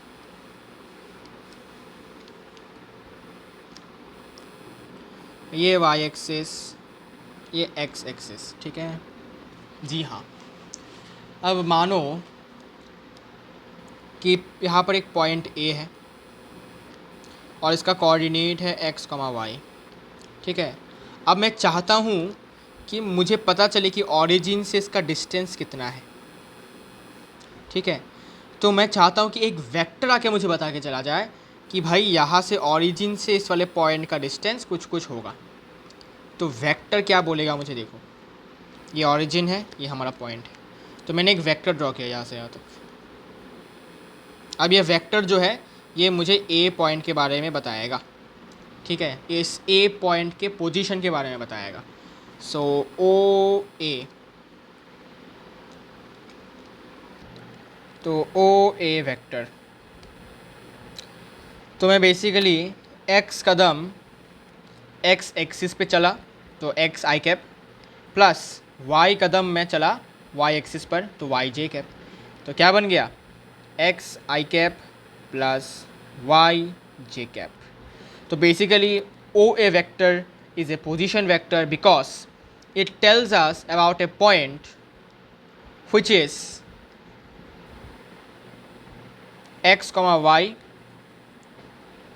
which is at a point x, y from the origin, ऐसे भी कह सकते हो। तो this is A position vector. Simple है, बहुत सिंपल है।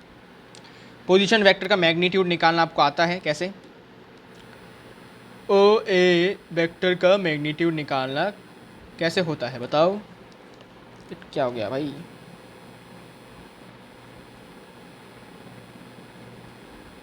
बेसिकली x कंपोनेंट का स्क्वायर प्लस y कंपोनेंट का स्क्वायर रूट। ठीक है, ये तो मैग्नीट्यूड निकालना आता है। और डायरेक्शन भी निकालना आता है। कैसे? ओ ए वेक्टर डिवाइडेड बाय इसका मैग्नीट्यूड। ठीक है, मैंने और एरो मैंने कुछ नहीं दिया, मॉड नहीं दिया, ऐसा भी लिख सकते हो। ठीक है, अच्छा, तो it will be what? It will be x I cap plus Y J cap divided by इसका magnitude x square plus Y square under root.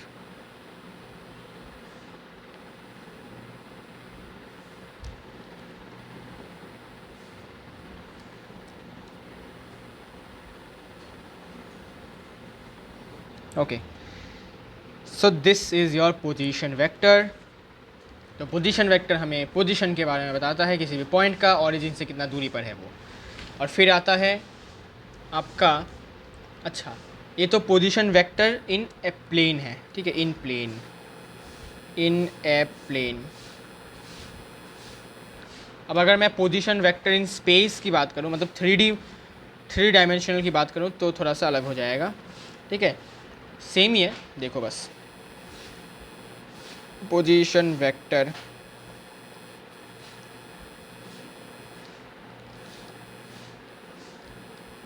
इन ए स्पेस,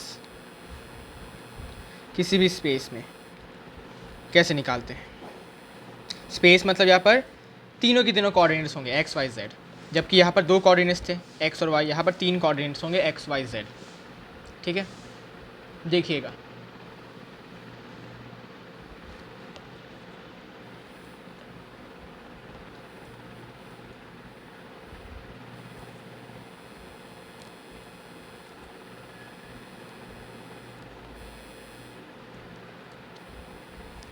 ये आपका जेड एक्सिस,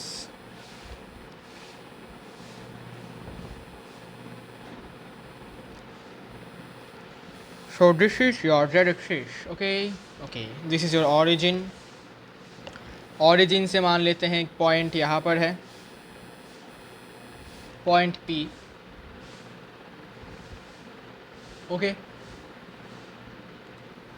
जिसका कोऑर्डिनेट है x, y, z। अब मैं चाहता हूँ कि मुझे एक वेक्टर आके बता जाए कि भाई यहाँ से यहाँ तक क्या हालचाल है, इस पॉइंट P का पोजीशन क्या है, पोजीशन वेक्टर क्या है। तो बेसिकली बहुत आसान, ओ पी वेक्टर, अच्छा रुको दूसरे इंक से लिखता हूँ, ओ पी वेक्टर। ठीक है, ओ पी वेक्टर क्या होगा? मैं x कदम x एक्सिस पे चला तो x I cap, plus y Kadam y axis पे चला तो y J cap, plus z कदम z एक्सिस पे चला तो z के cap. It will B x I cap plus y J cap plus z के कैप। ये तो हमारा पोजीशन वेक्टर हो गया। अब पोजीशन वेक्टर का मैग्नीट्यूड क्या होगा? ओ पी इक्वल्स टू सारे के सारे कंपोनेंट्स का स्क्वायर करके सम करके स्क्वायर रूट, तो X square plus Y square plus Z square. क्या बात है, बहुत इजी। और डायरेक्शन निकालना हो तो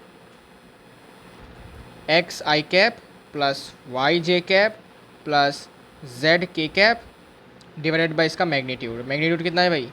root over X square plus Y square plus Z square.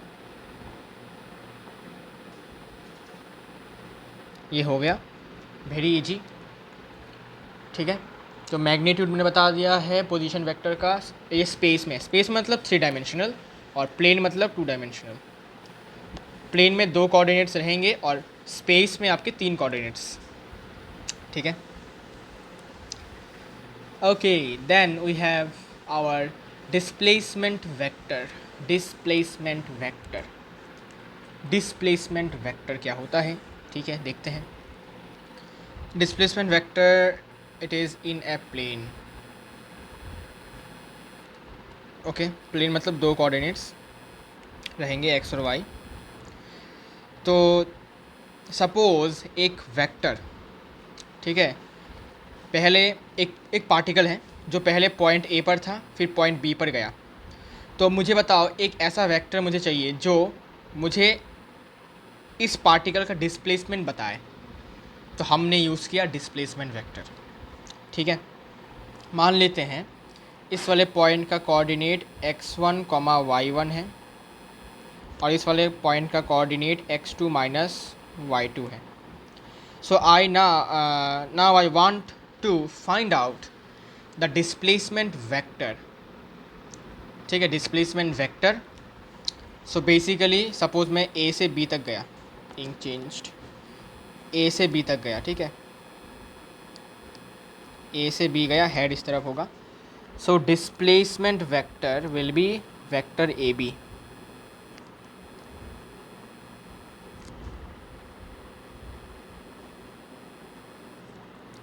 Displacement vector होगा ए बी. अब फॉर्मूला क्या है, कैसे निकालते हैं displacement vector? Final minus initial. क्या करना होता है?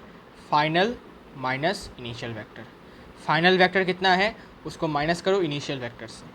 ठीक है, तो हमारा फाइनल वेक्टर कौन सा है? फाइनल वेक्टर होगा, अच्छा अभी फाइनल वेक्टर निकालने के लिए हम क्या यूज़ करेंगे? देखो, मुझे इस वाले पॉइंट पर, पॉइंट बी पर पोजीशन वेक्टर बताओ, पॉइंट ए पर पोजीशन वेक्टर बताओ.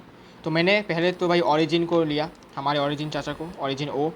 फिर मैंने ऑरिजिन से ओ ए करके एक वेक्टर ड्रॉ किया. O A is our position vector and O B is also our position vector.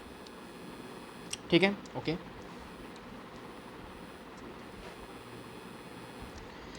अब बात यह है कि मैंने पोजीशन वेक्टर ड्रॉ क्यों किया. पोजीशन वेक्टर मैंने इसलिए ड्रॉ किया जिससे कि मुझे पॉइंट ए का पोजीशन वेक्टर मिले और पॉइंट बी का पोजीशन वेक्टर मिले, तभी तो मैं फाइनल माइनस इनिशियल कर पाऊँगा. अब मुझे बताओ position vector O B minus position vector O A करना होगा. ठीक है, position vector O B minus position vector O A करना होगा, तब जाके मुझे डिस्प्लेसमेंट वेक्टर मिलेगा. क्या ये बात समझे? क्या ये बात समझे? हाँ, तो डिस्प्लेसमेंट निकालने का टेक्निक ही होता है फाइनल माइनस इनिशियल. तो बस यहाँ पर अभी वेक्टर लग जाएंगे तो final vector minus initial vector. लेकिन मुझे वेक्टर पता ही नहीं है तो मैंने एक पोजीशन वेक्टर का हेल्प लिया. मैंने देखा कि ऑरिजिन से उसका डिस्टेंस कितना है, ऑरिजिन से इस पॉइंट का डिस्टेंस कितना है. तो ऑरिजिन से किसी भी पॉइंट का डिस्टेंस एक हमें कौन निकाल के देता है? Position vector. तो मैंने पोजीशन वेक्टर को बुलाया, भाई आजा हेल्प कर थोड़ा सा. तो उसने बताया कि पॉइंट ए पर जो पोजीशन वेक्टर है वो होगा x1 i cap plus y1 j cap. क्यों? बिकॉज में x1 यूनिट x एक्सिस की तरफ गया और इसलिए x1 i cap plus y1 unit में y एक्सिस की तरफ गया, इसलिए y1 जे कैप. तो बेसिकली ओ बी, अच्छा पहले ओ बी का लिखता हूँ. ओ बी का क्या होगा पोजीशन वेक्टर? x2 यूनिट में x एक्सिस की तरफ भागा तो x2 i cap plus y2 unit में x एक्सिस की तरफ भागा तो it will be y2 j cap. तो it will be x2 i cap plus y2 j cap. ये हमारा O B vector minus O A vector. O A vector कितना है बोला था मैंने आपको? x1 i cap plus y1 j cap, y1 j cap. अब बेसिकली आप देखेंगे तो i cap common, j cap common, तो इसको आप ऐसे लिख सकते हो x2 minus x1 i cap plus y2 minus y1 j cap. Clear? Easy है. ओके, तो हमें मिल गया हमारा डिस्प्लेसमेंट वेक्टर. ए से बी जाने के लिए जो डिस्प्लेसमेंट वेक्टर है वो है फाइनल माइनस इनिशियल. कैसे निकालेंगे फाइनल माइनस इनिशियल? देखो कैसे. ये हमारा ए से बी जा रहा है तो ये हमारा इनिशियल पॉइंट, ये हमारा फाइनल पॉइंट, तो ये हमारा फाइनल, ये हमारा इनिशियल, इसलिए फाइनल माइनस इनिशियल हुआ. ये ऐसे याद रख सकते हो. इसका मैग्नीट्यूड निकाल के दिखाओ, बहुत आसान है. बहुत आसान है। कैसे? बहुत आसान। ठीक है, तो मुझे बेसिकली इसका क्या निकालना है, इस वाले वेक्टर का लेंथ निकालना है। तो हमने जो बचपन में क्लास 10th में कोऑर्डिनेट जियोमेट्री में डिस्टेंस बिटवीन 2 पॉइंट्स निकाला है, वो ऐसे ही नहीं निकाला, यहाँ पर यूज़ हो रहा है। देखो कैसे, 2 पॉइंट्स के बीच में डिस्टेंस निकालने का फॉर्मूला होता है x2 minus x1 whole square plus y2 minus y1 whole square, इसका स्क्वायर रूट। तो बेसिकली इसका अगर मैं मैग्नीट्यूड निकालने की कोशिश करूँ तो it will be x2 minus x1 whole square plus y2 minus y1 whole square, इसका स्क्वायर रूट। क्या बात है, क्या बात है। ये है आपका मैग्नीट्यूड ऑफ दिस वेक्टर। ठीक है, इस वेक्टर का मैग्नीट्यूड ये है। ठीक है, इसलिए देखो इसमें कोई एरो वेरो नहीं है। इसका डायरेक्शन भी निकाल सकते हैं आराम से, A B cap. A B cap कैसे निकालेंगे? ए बी वेक्टर जो कि है x2 minus x1 i cap plus y2 minus y1 j cap divided by x2 minus x1 whole square plus y2 minus y1 whole square, इनका square root. And this is the direction of your displacement vector, sorry displacement vector का, हाँ direction. ठीक है, ए B cap जिसको हम बोलेंगे। ये तो था प्लेन में। अब भाई स्पेस में कैसा होगा? स्पेस में जेड एक्सिस आ जाएगा, मतलब जेड कोऑर्डिनेट भी आएगा, सब कुछ सेम होगा, बस एक z2 माइनस z1 ऐड हो जाएगा। ठीक है, सो लेट्स सी कैसा होता है। ऐसा होगा, देखो like this, displacement vector in A space.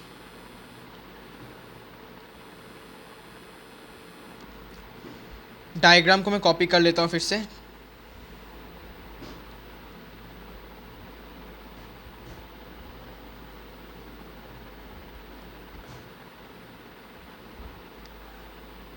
बस अभी डिफरेंस ये होगा कि यहाँ पर z एक्सिस आपको ड्रॉ करना होगा। ठीक है, ऐसे मैंने z एक्सिस ड्रॉ कर दिया,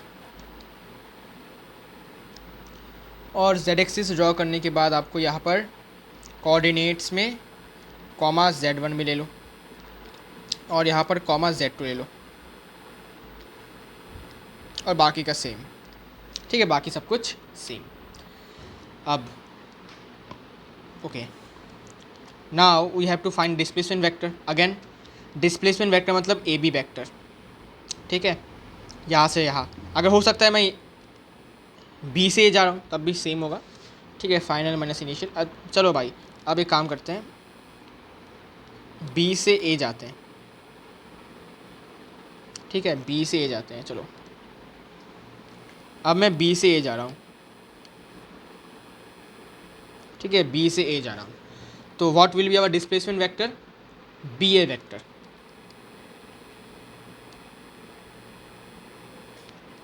displacement vector will be B A, because मैंने स्टार्ट कहाँ से किया था? मैंने स्टार्ट किया था पॉइंट बी से, और मैं रुका कहाँ पर? पॉइंट ए पर। तो हमारा इनिशियल पॉइंट बी है, फाइनल पॉइंट ए है। तो final is this, initial is this, so it will be final minus initial. तो फाइनल वेक्टर कौन सा होगा? O A vector, O A position vector, और initial vector O B position vector. तो O A vector minus O B vector. O A vector कैसा होगा बताओ? x1 i cap होगा प्लस y1 जे कैप होगा प्लस z1 के cap होगा। बहुत आसान। तो इसको थोड़ा इंक चेंज कर लेता हूँ, नहीं तो ये ज़्यादा आँखों में लगता है। तो x1 i cap plus y1 j cap plus z1 के कैप, इसको हमें माइनस करना होगा ओ ए पोजिशन वेक्टर से। ओ ए पोजिशन वेक्टर जो कि होगा x2 i cap plus y2 j cap plus z2 k cap.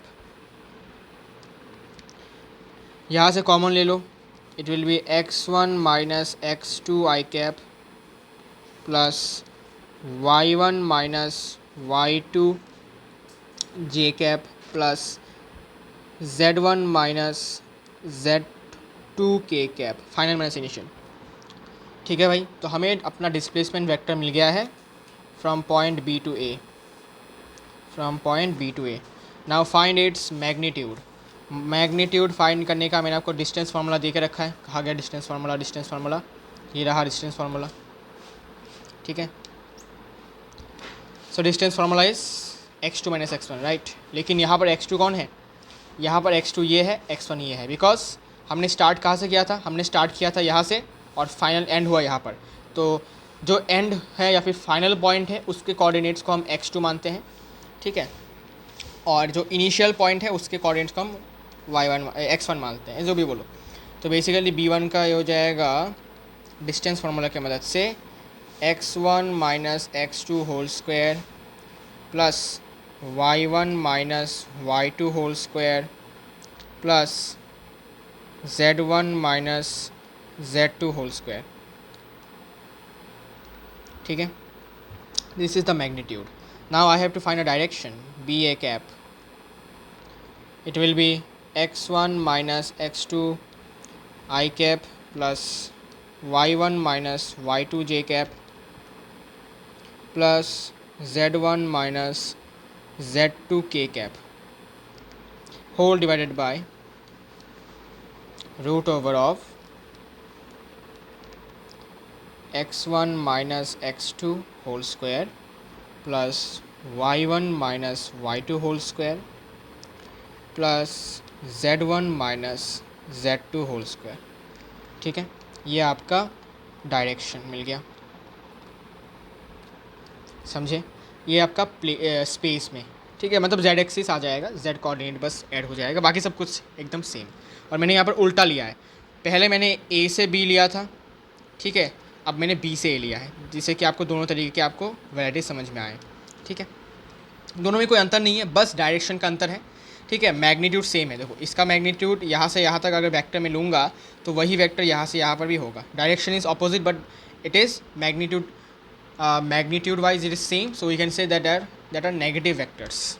ठीक है, अगर मैं अभी ए बी वैक्टर निकालूँ फिर से डिस्प्लेसमेंट वेक्टर, तो देखना इसका जो मैग्नीट्यूड आएगा और बी ए वैक्टर का जो मैग्नीट्यूड आएगा दोनों का सेम आएगा, लेकिन B A vector will be equal to negative of AB vector.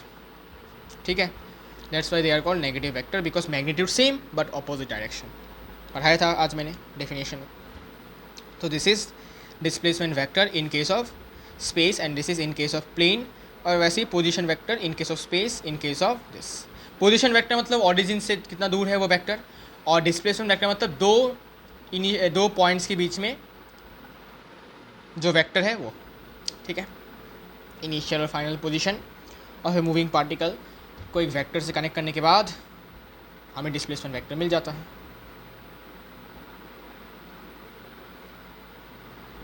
इसके बाद नेक्स्ट इज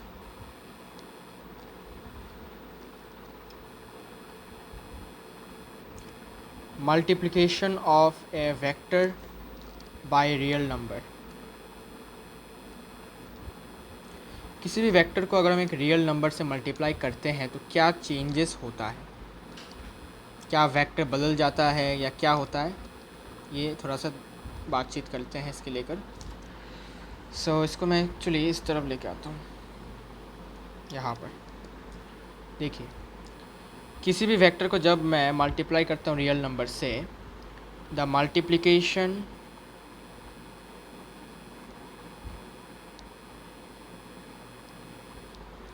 of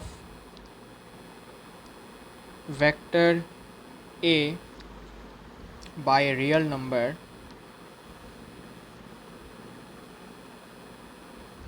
is, अच्छा, real number suppose k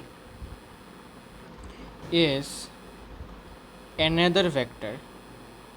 इसको मल्टीप्लाई करने से आपको एक और वेक्टर मिलेगा जिसको हम ऐसे लिख सकते हैं k इंटू ए वैक्टर, लेकिन जिसका मैग्नीट्यूड जो होगा वो आपका ए वेक्टर के k टाइम्स के बराबर होगा। k times and direction same भी हो सकता है या फिर डिफरेंट भी हो सकता है, ये डिपेंड करेगा k का वैल्यू पॉजिटिव या नेगेटिव है।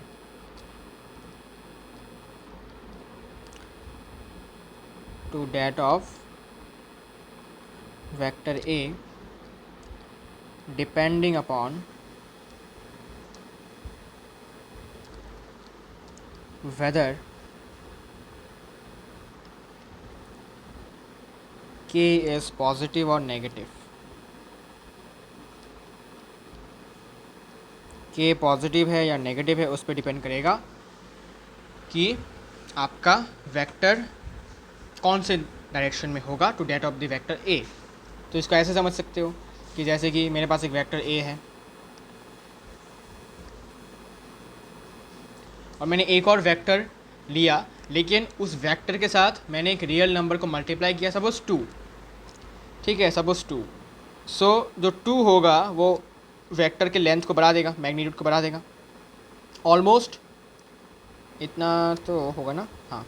तो बेसिकली डबल टाइम्स हो जाएगा, ये हो जाएगा आपका 2a twice of a vector, ठीक है, ट्वाइस ऑफ a वेक्टर।